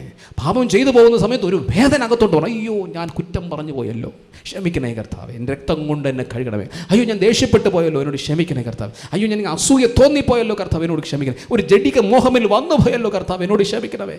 രക്തം കൊണ്ട് എന്നെ കഴുകണമേ കർത്താവേ. ഇങ്ങനെ കരയാൻ, ഇങ്ങനെ ഉള്ളിത്തട്ടി ആ ക്രൂശിലേക്ക് ചേർത്ത് വെച്ച് ആണിയടിക്കുന്നൊരു പെയിനുള്ളിലെടുക്കാൻ നിനക്ക് കഴിയുമെങ്കിൽ സ്വർഗ്ഗത്തിൽ പോകും. അതാണ് മാനദണ്ഡം. വിശുദ്ധരെന്ന പദവിയിലെത്തുന്നത് ഈ ബോധ്യമാണ്. കർത്താവേ, പാപം ചെയ്യാതെ ജീവിപ്പക്കർ ഒരു തെറ്റ് ചെയ്യുമ്പോൾ ഞാൻ ചെയ്തത് ശരിയെന്ന് വാശി പിടിക്കല്ലേ. അനേകം ആൾക്കാർക്ക് ഈ കഠിന ഹൃദയമുണ്ട്. തെറ്റൊന്നുമില്ല, ഞാൻ ചെയ്തത് ശരിയാണ്, ഒരു തെറ്റും പറയാനില്ല, ശരിയാണ്, ഞാൻ ശരി. ഇങ്ങനൊരു വ്യക്തി സ്വർഗത്തിൽ പ്രവേശിക്കില്ല. കഠിന ഹൃദയൻ, ഫറവോൻ്റെ ഹൃദയം. ഫറവോൻ എത്ര പ്രാവശ്യം അവസരം കൊടുത്തു, ബാധകൾ ഓരോന്നോരോന്നോന്ന് മാറി വരുന്ന സമയത്തും കഠിന ഹൃദയൻ. അദ്ദേഹത്തിൻ്റെ ക്യാരക്ടർ അതാണ്, നന്നാവുന്ന ക്യാരക്ടറല്ല. എത്ര അവസരം കിട്ടിയിട്ടും മാറത്തില്ല. ഒരു പ്രശ്നം വന്നു, അടുത്ത പ്രശ്നം വന്നു, അടുത്ത ബാധ വന്നു, അടുത്ത വേദന വന്നു, ഇപ്പം ശരിയാവും, ഇപ്പം ശരിയായി, ഇപ്പം മാനസാന്തരപ്പെടും, ഇപ്പം ദൈവസന്നിധിയിൽ വരും. അവസരങ്ങൾ ധാരാളം ഒന്നിന് പിറകെ ഒന്നായിട്ട് കൊടുത്തിട്ടു. കഠിന ഹൃദയം. ഞാനിങ്ങനെ ഇരിക്കുള്ളൂ, ഞാനിങ്ങനെ പറയത്തുള്ളൂ, ഞാനിങ്ങനെ പ്രവർത്തിക്കും, എനിക്ക് തെറ്റൊന്നുമില്ല, ഞാൻ ശരി. കഠിന ഹൃദയൻ ഒടുവിൽ ചെങ്കടലിൽ സമസ്തവും തീരുന്ന അഗ്നിനരകത്തിലേക്ക്. പ്രിയ സഹോദര, ഈസി അല്ല, എളുപ്പമല്ല. കഠിന ഹൃദയന്മാർക്ക് അവസരങ്ങൾ കിട്ടുന്നത് ചുരുക്കമാവാം. ശ്രദ്ധിച്ചു മനസ്സിലാക്കുക. 10 ബാധകളെ ഉണ്ടായിരുന്നുള്ളൂ ഫറവോൻ്റെ മുമ്പിൽ. അത് കഴിയുമ്പോൾ ന്യായവിധിയാണ്. പിന്നെ നിനക്ക് നിലനിൽപ്പില്ല, ന്യായവിധി, മരണം. ചില സന്ദർഭങ്ങളിൽ കർത്താവ് അങ്ങനെ വിടും. യോഹന്നാൻ സുവിശേഷം 15-ാം അധ്യായത്തിൽ അവിടെ കർത്താവ് പറയുന്നുണ്ട്, കായ്ക്കാത്ത കൊമ്പൊക്കെയും വെട്ടിക്കളയും, നീക്കിക്കളയും. കായ്ക്കുന്നതൊക്കെയും അധികം ഫലം കായ്ക്കേണ്ടതിനെ ചെത്തി വെടിപ്പാക്കും. കായ്ക്കാത്തതിനെ വെട്ടുമെന്ന്. എവിടെ വെട്ടും? സ്വർഗത്തിൽ പോയിട്ടോ? ഇവിടെ. കായ്ക്കുന്നത് എവിടെ? ഇവിടെയല്ലേ ഫലം കായ്ക്കേണ്ടത്. കായ്ക്കാത്തതിനെ വെട്ടുമെന്ന് പറഞ്ഞിട്ട് കായ്ക്കുന്നതിന് അധികം ഫലം കായ്ക്കേണ്ടതിന് ചെത്തി വെടിപ്പാക്കും. അധികം ഫലം കായ്ക്കുന്നത് എവിടെ? സ്വർഗത്തിൽ പോയിട്ടാണോ? ആത്മാവിൻ്റെ ഫലങ്ങൾ ഇവിടെയല്ലേ കായ്ക്കേണ്ടത്. അപ്പോൾ അധികം ഫലം കായ്പ്പിക്കേണ്ടത് ഇവിടെയാണെങ്കിൽ വെട്ടിക്കളയുന്നതും ഇവിടെയല്ലേ. ഇവിടെ വച്ച് ദൈവം കൈവിടും. ഇവിടെ വച്ച് അവസരങ്ങൾ തന്നിട്ട് അത് മുതലാക്കാതെ, അത് സീരിയസ് ആയിട്ട് എടുക്കാതെ, അത് കേൾക്കാതെ, അതിന് മനസ്സുവയ്ക്കാതെ പലവട്ടം വിളിച്ചുപദേശിച്ചില്ലേ, പല ആവർത്തി ദൈവത്തിൻ്റെ ദൂതുകൾ പറഞ്ഞിട്ടില്ലേ, പലവട്ടം പ്രസംഗിച്ചിട്ടില്ലേ, പല വർഷം സുവിശേഷം അകത്തോട്ട് കുത്തിക്കയറ്റിയിട്ടില്ലേ. അങ്ങനെ ചെയ്യ്, ഇങ്ങനെ പ്രാർത്ഥിക്കുക, ഇങ്ങനെ മാപ്പ് പറ, ഇങ്ങനെ ദൈവസന്നിധി വാന്ന് എത്ര തവണ പറഞ്ഞു. എന്നിട്ടും കഠിനഹൃദയമായ ചില സമൂഹം, ക്രൈസ്തവ സമൂഹത്തിനകത്ത് ഇന്നും തീരാബാധയായിട്ട് നിൽക്കുന്നു. കഠിനഹൃദയം വെട്ടിക്കളയും. അടുത്തൊരു ഓപ്ഷൻ നിനക്ക് മൂവ് ചെയ്യാൻ പറ്റില്ല, കർത്താവ് ഒന്ന് വെട്ടിയാൽ. പാവമാണെന്ന് വിചാരിക്കല്ലേ ദൈവം. അനുഭവത്തിൽ ഞാൻ പറയാണ്, പല ജീവിതങ്ങളും കർത്താവ് ചില ആൾക്കാരുടെ അടുത്ത് പ്രാർത്ഥിക്കാൻ ചെല്ലുമ്പോൾ കർത്താവ് പറയും പ്രാർത്ഥിക്കരുതെന്ന് പറഞ്ഞിട്ടുണ്ട്. സീരിയസ്ലി ഞാൻ പറയും. ആദ്യമായിട്ട് ഞങ്ങളുടെ ഒരു പാരാലിസിസിലായി കിടന്ന ഒരു മനുഷ്യന് വേണ്ടി പ്രാർത്ഥിക്കാൻ ഒരു വീട്ടിൽ പോകണം. വളരെ ഭാരത്തോടെ ആ അമ്മ പ്രാർത്ഥിക്കാൻ പറയാണ്. എനിക്ക് സങ്കടം തോന്നി, അത് കാഴ്ച കണ്ടപ്പോൾ സങ്കടം തോന്നി. വലിയ പ്രായമൊന്നുമില്ലാത്തൊരു മനുഷ്യൻ. ഞാൻ അടുത്ത് ചെന്നിട്ട് അദ്ദേഹത്തിൻ്റെ കയ്യിലിങ്ങനെ പിടിച്ച് പ്രാർത്ഥിക്കാനായിട്ട്. എന്ത് സംഭവിക്കുന്നു എനിക്കറിയത്തില്ല. ഞാൻ പ്രാർത്ഥിക്കാൻ കൈ പിടിച്ച് കർത്താവ് ആഗ്രഹത്തോടെ, ശരിക്കും ആഗ്രഹം. നമുക്ക് 2 രീതിയിൽ പ്രാർത്ഥിക്കാം. ഉള്ളിത്തട്ടി വാഞ്ചയോടെ ഒരു പെയിൻ എടുത്തുകൊണ്ട് പ്രാർത്ഥിക്കാൻ പറ്റും. അതായത് രക്ഷിക്കണം കർത്താവ്, തീവ്ര ആഗ്രഹം കർത്താവിൽ കൊടുത്ത് പ്രാർത്ഥിക്കാം. ചുമ്മയും പ്രാർത്ഥിക്കാം. അപ്പോൾ ഞാൻ തീവ്ര ആഗ്രഹത്തോടെ, കാരണം എനിക്ക് അവരുടെ മുഖം കണ്ടപ്പോൾ പാവം തോന്നിയിട്ട്, ആ കുടുംബത്തിൻ്റെ അവസ്ഥ കണ്ടിട്ട് എൻ്റെ ഉള്ളിലൊരു ഭാരം തോന്നിയിട്ട് ഞാൻ കർത്താവിനോട് ആഗ്രഹിച്ച് പറയാം. കർത്താവിനോട് പറയുന്നു, നീ മല്ല് പിടിച്ച് ചോദിക്കണ്ട, പ്രാർത്ഥിക്കണ്ട, ഞാൻ തള്ളിയിരിക്കുന്നു. സത്യമാണ് ഞാൻ പറയുന്നത്. നീ മല്ല് പിടിച്ച് അയാൾക്ക് വേണ്ടി പ്രാർത്ഥിക്കണ്ട, ഞാൻ തള്ളിയതാണ്. ചുമ്മാ പ്രാർത്ഥിച്ചിട്ട് പോകും. ഞാൻ വെറുതെ പ്രാർത്ഥിച്ചിട്ടങ്ങ് പോയി. രക്ഷപ്പെടില്ലത്. തള്ളപ്പെട്ടവർ, വെട്ടിക്കളഞ്ഞ ജീവിതങ്ങൾ. നിങ്ങൾ വിചാരിക്കരുത് ഇങ്ങനൊരു സംഭവം നടക്കത്തില്ല, ഈസിയാണെന്ന് വിചാരിക്കരുത്. അവസരം തക്കത്തിൽ ഉപയോഗിപ്പിൻ. കർത്താവ് തരുന്ന ദൂതുകൾ ശ്രദ്ധിച്ച് കേൾക്കണം. ഒരാലയത്തിനകത്ത് ഒരു ആലയം തുറക്കപ്പെട്ടിട്ട് ഒരു പുരോഹിതനെയോ ശുശ്രൂഷകരെ കൺവെൻഷനുകളോ ആരാധന പ്രാർത്ഥനകൾ നൽകുമ്പോൾ എത്ര തവണയാണ് കർത്താവ് നമ്മോട് സംസാരിക്കുന്നതെന്ന് അറിയാമോ? മനസാന്തരപ്പെടുക, ഈ തെറ്റ് മാറ്റുക, ആ തിന്മ മാറ്റുക, ഇന്നത് ചെയ്യണേ, ഇന്നത് ചെയ്യരുതേ, ഇന്നതാണ്. ദൂതുകൾ പല ആവർത്തി പറഞ്ഞിട്ടും ഈസിയായിട്ട് പുറം കാലുകൊണ്ട് തട്ടിയെറിഞ്ഞിട്ട് ഓടിയാൽ വെട്ടിക്കളയും. പിന്നെ ഒരു അവസരം കാണണമെന്നൊന്നുമില്ല. ഇവിടെ ജീവിച്ചങ്ങ് പോവും. ഒന്നും അറിയത്തില്ല. ഇവിടെ ജീവിച്ചങ്ങ് പോകും. ജോലിയൊക്കെ ചെയ്ത് പൈസയൊക്കെ ഉണ്ടാക്കി ജീവിച്ചു. അവിടെ കയറില്ല. ഇവിടെ തന്നെ ദൈവത്തിൻ്റെ പ്രൊട്ടക്ഷനും കിട്ടാതെ വരും.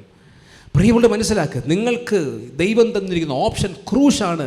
നമ്മൾ പരിശുദ്ധരായതുകൊണ്ടല്ല, ഒരു ബോധം, കർത്താവേ എവിടെയെങ്കിലും തെറ്റിയെങ്കിൽ എന്നെ ശുദ്ധീകരിക്കണേ അപ്പാ. ഈ ഒരു ഹൃദയമുണ്ടെങ്കിൽ കുഞ്ഞാടിൻ്റെ രക്തത്താൽ നിങ്ങൾ കഴുകപ്പെടും.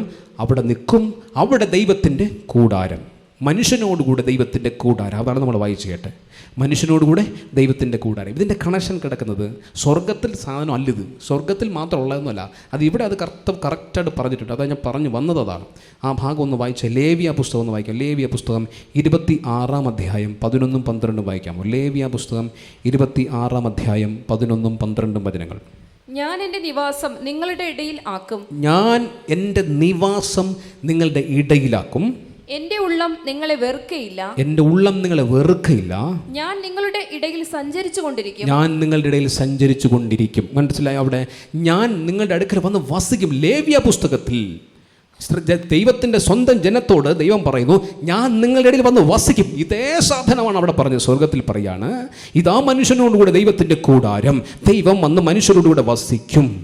ഞാൻ നിങ്ങളെ വന്ന് വസിച്ച് നിങ്ങൾക്ക് സഹായിച്ച് നിങ്ങളുടെ കൂടെ നടന്ന് നിങ്ങൾക്ക് നന്മകൾ നൽകി ആശ്വാസം ഞാൻ കൂടെ കാണും. ഇവിടത്തെ കാര്യമാണ് പറഞ്ഞത്. ഇവിടത്തെ കാര്യം എന്താണ്? ആ കൂടാരം. ഞാൻ നിങ്ങളുടെ ഇടയിൽ വസിക്കാൻ ദൈവം മരുഭൂമി യാത്രയ്ക്കകത്തിരിക്കുന്ന ജനത്തോട് പറഞ്ഞത്, നീ ഒരു കൂടാരമുണ്ടാക്കുക, ഒരു സമാഗമന കൂടാരമുണ്ടാക്കുക. ആ കൂടാരത്തിനകത്ത് ഞാൻ വന്ന് വസിക്കുകയും ഈ ജനം ഈ കൂടാരം കൊണ്ട് ഒരു മരുഭൂമി യാത്ര പോകുന്ന സമയത്ത് ഞാൻ നിങ്ങളുടെ കൂടെ സഞ്ചരിക്കുകയും ചെയ്യും. കൂടെ സഞ്ചരിക്കും. അതിന് കുറേ നിയമങ്ങളും കൂടെ കൊടുത്തു. ഇതെല്ലാം അനുസരിച്ച് പോയാൽ, ഈ കൽപ്പനകളെല്ലാം അനുസരിച്ചാൽ നിങ്ങൾക്ക് ഞാൻ എല്ലാവിധ സംരക്ഷണവും അനുഗ്രഹം തരും. അതാണ് ഇന്നലെ സൂചിപ്പിച്ചത്. ആവർത്തന പുസ്തകം 25, 26, 27, 28 വായിക്കുന്ന സമയത്ത് നിങ്ങൾക്ക് അവിടെ അനുഗ്രഹത്തെപ്പറ്റി പറഞ്ഞിരിക്കുന്നു, അതുപോലെ ശാപത്തെപ്പറ്റി പറഞ്ഞിരിക്കുന്നത് കാണാൻ പറ്റും. ദൈവത്തിൻ്റെ കൂടാരം മനുഷ്യനോടുകൂടെ വസിക്കുന്നത് ഇവിടെ തന്നെ കർത്താവ് അതിൻ്റെ കാര്യം പറഞ്ഞു തന്നു. അതാണ് ദൈവത്തിൻ്റെ ആലയം, അതാണ് ദൈവത്തിൻ്റെ മന്ദിരമാകുന്ന മനുഷ്യൻ്റെ ശരീരം. കർത്താവ് പറഞ്ഞു, പരിശുദ്ധാത്മാവ് വസിക്കുന്ന മന്ദിരമാണ് നിങ്ങളുടെ ശരീരം. കർത്താവ് വന്ന് വസിക്കുവാൻ ആഗ്രഹിക്കുന്നു നമ്മളിൽ. നമ്മുടെ ആലയത്തിൽ ദൈവത്തിൻ്റെ പ്രകാശവനം, സിറ്റി ഓഫ് ഗോഡ് എന്ന് പറയുന്നൊരു പുസ്തകം സെൻറ്റ് അഗസ്റ്റിൻ എഴുതിയിട്ടുള്ളതാണ്. അദ്ദേഹം ആ പുസ്തകത്തിനകത്ത് പറയുന്ന സംഭവം എന്ന് പറഞ്ഞു കഴിഞ്ഞാൽ, 2 സിറ്റിയുണ്ട്, ഈവിൾ സിറ്റിയും ഗോഡ് സിറ്റിയും. 2 സിറ്റി. ഈവിൾ സിറ്റിയാണ് ലോകം, പൂർണ്ണമായിട്ടും ഈവിൾ സിറ്റി ആയിട്ടാണ് അദ്ദേഹം കാണിക്കുന്നത്. അതിനകത്ത് മുഴുവൻ ഇരുട്ട് നിറഞ്ഞൊരു ലോകം, ഈവിൾ സിറ്റി. അപ്പോൾ അങ്ങനെ ഇരിക്കുന്നൊരു സ്ഥലത്ത്, ആ ഈവിൾ സിറ്റിക്കകത്ത് ഒരു ഗോഡ്സ് സിറ്റി, ദൈവത്തിൻ്റെ നഗരം, ഒരു ചെറിയൊരു സ്ഥലത്ത് ഇങ്ങനെ കാണിക്കുന്നു. അതെങ്ങനെയെന്ന് വെച്ച് കഴിഞ്ഞാൽ, ആലയത്തിൽ ഉദ്ദേശിക്കുന്നത് സ്വർഗത്തിൽ നിന്ന് ദൈവത്തിൻ്റെ പ്രകാശം സ്വർഗത്തിൽ നിന്ന് നേരെ ആ ഗോഡ് സിറ്റിയിലേക്ക് അടിക്കുകയാണ്. ആ സ്ഥലത്തേക്ക്, അത് ചെറുതാണ്, ലോകം മുഴുവൻ ഈവിൾ സിറ്റിയാണ്. അതിൻ്റെ നടുവിൽ ഒരു ചെറിയ സ്ഥലം, ആ സ്ഥലത്ത് ഈ പ്രകാശം സ്വർഗത്തിൽ നിന്ന് ഇങ്ങനെ പ്രകാശിച്ചുകൊണ്ടിരിക്കുകയാണ്. അവിടേക്ക് ഈവിൾ സിറ്റിയിൽ നിന്ന്, ലോകത്തിൽ നിന്ന് ആൾക്കാർ ഇരുട്ടത്തിങ്ങനെ തപ്പിത്തടഞ്ഞ് ആ വെളിച്ചമിരിക്കുന്ന സ്ഥലത്തേക്ക്, അതിനകത്ത് പ്രകാശമുണ്ട്. ദൂരെ നോക്കുമ്പോൾ ആൾക്കാർ കാണുന്നുണ്ട്, അവിടെ എന്തോ ഒരു പ്രകാശം കാണുന്നല്ലോ. ഈ പ്രകാശം വന്നത് അതിനകത്തുള്ള ബൾബല്ല, സ്വർഗത്തിൽ നിന്ന് ഒരു ഡയറക്റ്റ് വെളിച്ചം അടിക്കുന്നതാണ്, ടോർച്ച് അടിക്കുന്നത് പോലെ അടിക്കുകയാണ്. അപ്പോൾ ഈ ആൾക്കാർ ഈ പ്രകാശം കാണാനായിട്ട് പതുക്കെ ഇതിനകത്തേക്ക് വരുന്നു. ഇതിനകത്ത് വരുമ്പോൾ മനോഹരമായൊരു പ്രകാശം, സ്വർഗീയ പ്രകാശം അവർ അനുഭവിക്കുന്നു. അവരുടെ ശരീരത്തിൽ ആ പ്രകാശം റിഫ്ലക്റ്റ് ചെയ്യുന്നു. ശരീരത്തിൽ ഈ പ്രകാശം പ്രവേശിച്ചിട്ട് അവരവിടെ നിന്ന് പുറത്തേക്കിറങ്ങും. ഈ സ്ഥലത്ത് നിന്ന് അവർ പുറത്തേക്കിറങ്ങി ഈ ഇരുട്ട് നിറഞ്ഞ ഈവിൾ സിറ്റിക്കകത്തൂടെ ഇങ്ങനെ ഓരോരുത്തരായിട്ട് നടക്കുമ്പോൾ ഓരോ ചെറുമെഴുതിരികൾ പോലെ ഇവിടെ ശരീരത്തിൽ ഈ പ്രകാശം ഇങ്ങനെ റിഫ്ലക്റ്റ് ചെയ്യാണ്.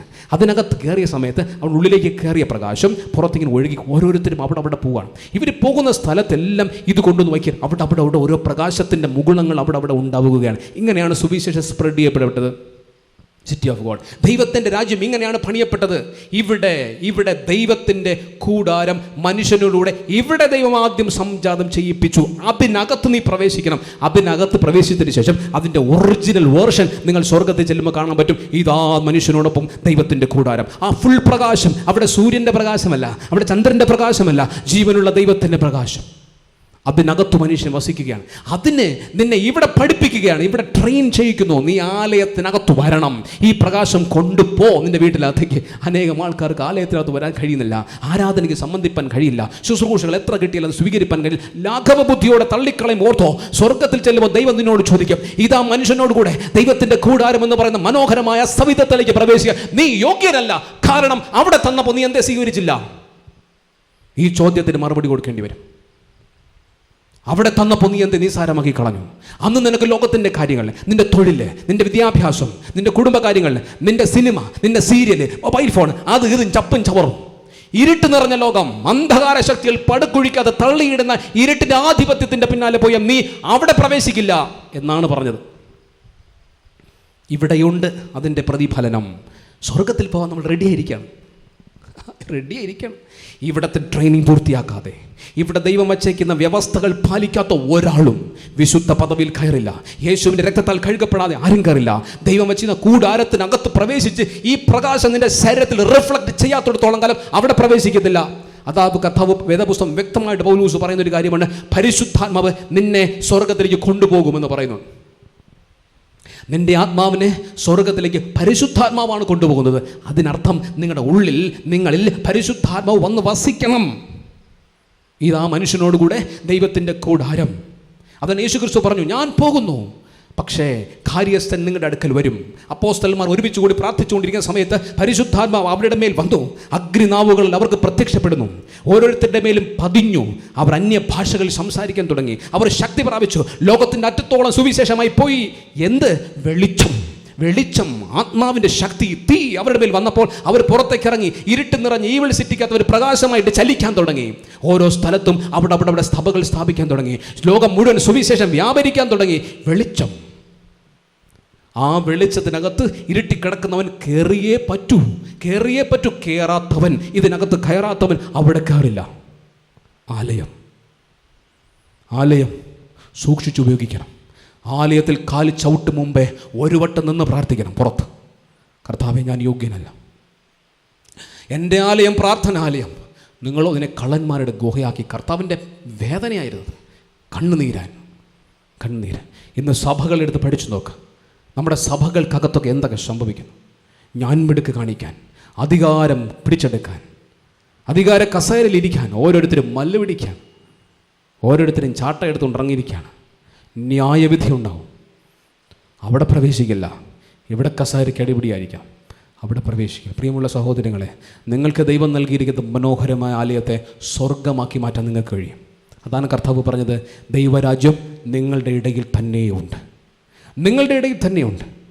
അങ്ങനെ ദൈവരാജ്യങ്ങളാക്കി മാറ്റപ്പെട്ട വീടുകൾ, ദൈവരാജ്യങ്ങളാക്കി മാറ്റപ്പെട്ട ആലയങ്ങളാണ് സ്വർഗതുല്യമാകുന്നത്. അവിടെ നിന്നാണ് ഇങ്ങനെ റിക്രൂട്ട് ചെയ്ത് വിടുന്നത് സ്വർഗത്തിലേക്ക്. നിങ്ങൾ എവിടെ വസിക്കുന്നു എന്നുള്ളത് പ്രധാനമാണ്.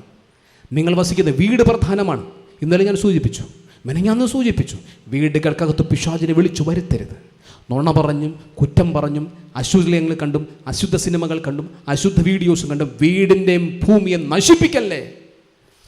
ദൈവത്തിൻ്റെ കൂടാരം, ദൈവരാജ്യം വേണമെങ്കിൽ നിങ്ങൾക്ക് ആക്കിയെടുക്കാം നിൻ്റെ വീടിനെ. അശുദ്ധാത്മാക്കളുടെ കൂട്ടമാക്കിയെടുക്കാം നിൻ്റെ വീടിനെ. നീയും നിൻ്റെ തലമുറയും ആ സാത്താൻ്റെ ബന്ധനത്തിനകത്തായി പോവും. സ്വർഗത്തിൽ പ്രവേശിക്കില്ല. ആലയത്തെ അങ്ങനെ ആക്കി മാറ്റാൻ വേണമെങ്കിൽ നിങ്ങൾക്ക് ഒരാൾ വിചാരിച്ച പോലെ നശിപ്പിച്ച് കളയാൻ. ഓരോരുത്തരും വിചാരിക്കണം, ഇത് ദൈവത്തിൻ്റെ ആലയമാണ്, ഇത് ദൈവരാജ്യമാണ്, ഇത് സുഖമായിരിക്കണം, സമാധാനമായിരിക്കണം. ഞാൻ കാരണം ഇവിടെ ഒരു ഇടർച്ച ഉണ്ടാവാൻ പാടില്ല. കർത്താവ് പറയും, നിങ്ങളുടെ ഇടയിൽ തന്നെ ദൈവരാജ്യം. പ്രിയരെ, നിങ്ങളുടെ വീട് ദൈവരാജ്യമാക്കി മാറ്റിയാലേ അതിനകത്തുനിന്ന് ഒരാളെ റിക്രൂട്ട് ചെയ്ത് മുകളിലേക്ക് വിടാൻ പറ്റും. നിങ്ങൾക്ക് നിൻ്റെ കുഞ്ഞിനെ പുറത്തേക്ക് വിടണോ, സ്വർഗത്തിലേക്ക് വിടണമെങ്കിൽ നിൻ്റെ വീട് ദൈവരാജ്യമാക്കണം. കുഞ്ഞുങ്ങൾക്ക് ഇടർച്ച ഉണ്ടാക്കി വയ്ക്കരുത്. അവിടെ വചനധ്യാനം, പ്രാർത്ഥന, വിശുദ്ധ ജീവിതം, വിശുദ്ധി കൊണ്ട് നിറയ്ക്കണം വീടിനെ. അപ്പോൾ പ്രകാശം ഇങ്ങനെ വന്ന് നിറയും. അവിടെ നിന്ന് നിൻ്റെ കുഞ്ഞ് പുറത്തോട്ട് ഇറങ്ങുന്ന സമയത്ത് ഇന്നലെയും പറഞ്ഞു, നൈൽ നദിയാകുന്ന ലോകത്തിലേക്ക് ഇറങ്ങുമ്പോൾ അവിടെ ആ കുഞ്ഞ് പ്രകാശിക്കും. ഇതാ കർത്താവ് ആഗ്രഹിക്കുന്നു. ഒരാലയം വിശുദ്ധമാക്കപ്പെടണം. ഒരു വാക്ക് പോലും, ആത്മാർത്ഥമായി ഞാൻ പറയുന്നു, സീരിയസ് ആയിട്ടും സ്നേഹത്തോടും ഞാൻ നിങ്ങൾക്ക് പറയുന്നു, ഒരു വാക്ക് പോലും ഉച്ചത്തിൽ നിങ്ങൾ ഇതിനകത്ത് ഉരിയാടരുത്. ഒരു വാക്ക് പോലും ചെയ്യല്ലേ. ആലയം പരിശുദ്ധമാണ്. അത്ഭുതമായ ദൈവസാന്നിധ്യമാണ് ഈ ആലയത്തിനകത്ത് നമ്മൾ എക്സ്പീരിയൻസ് ചെയ്യുന്നത്. ഈ ആരാധനയ്ക്ക് ഇവിടെ നിൽക്കുമ്പോൾ കർത്താവ് നൽകിയിരിക്കുന്നു. കർത്താവിനെ വേദനിപ്പിക്കരുത്. സ്നേഹം, സമാധാനം, സന്തോഷം, ദീർഘക്ഷമ ഉണ്ടായിരിക്കണം. ദൈവരാജ്യം ഇതിനകത്ത് നിൽക്കണം, തിളങ്ങണം. അതിൻ്റെ വെളിച്ചം നിങ്ങളുടെ വീടുകളിലേക്ക് വരും. ഇവിടെ വന്നൊന്ന് മുട്ടുകുത്തിട്ട് പോയി നോക്ക്. പക്ഷെ ഇവിടെ ദൈവരാജ്യം ആയിരിക്കണം, ദൈവരാജ്യമായിരിക്കണം. അശുദ്ധമാക്കപ്പെട്ടാൽ ഇവിടെ നിന്ന് പോകുമ്പോൾ അശുദ്ധാത്മാവും കൂടെ വരും. ദൈവരാജ്യമാക്കപ്പെടണം. പ്രിയരെ, സ്വർഗത്തിലേക്ക് പ്രവേശിപ്പാൻ ഇവിടെ നിന്ന് തന്നെയാണ് ട്രെയിനിങ് തന്നു പോകുന്നത്. ആ മനോഹരമായ സ്ഥലത്തേക്ക് എത്താൻ വാഞ്ചിപ്പിൻ, ആഗ്രഹിപ്പിൻ, പ്രാർത്ഥിപ്പിൻ. ഒരുക്കപ്പെടുവിൻ, ഒരുക്കപ്പെടുവിൻ, ഒരുക്കപ്പെടുവിൻ, വിശുദ്ധിയിലേക്ക് ഒരുക്കപ്പെടുവിൻ. ഓരോ ദിവസവും വിശുദ്ധിയിലേക്ക്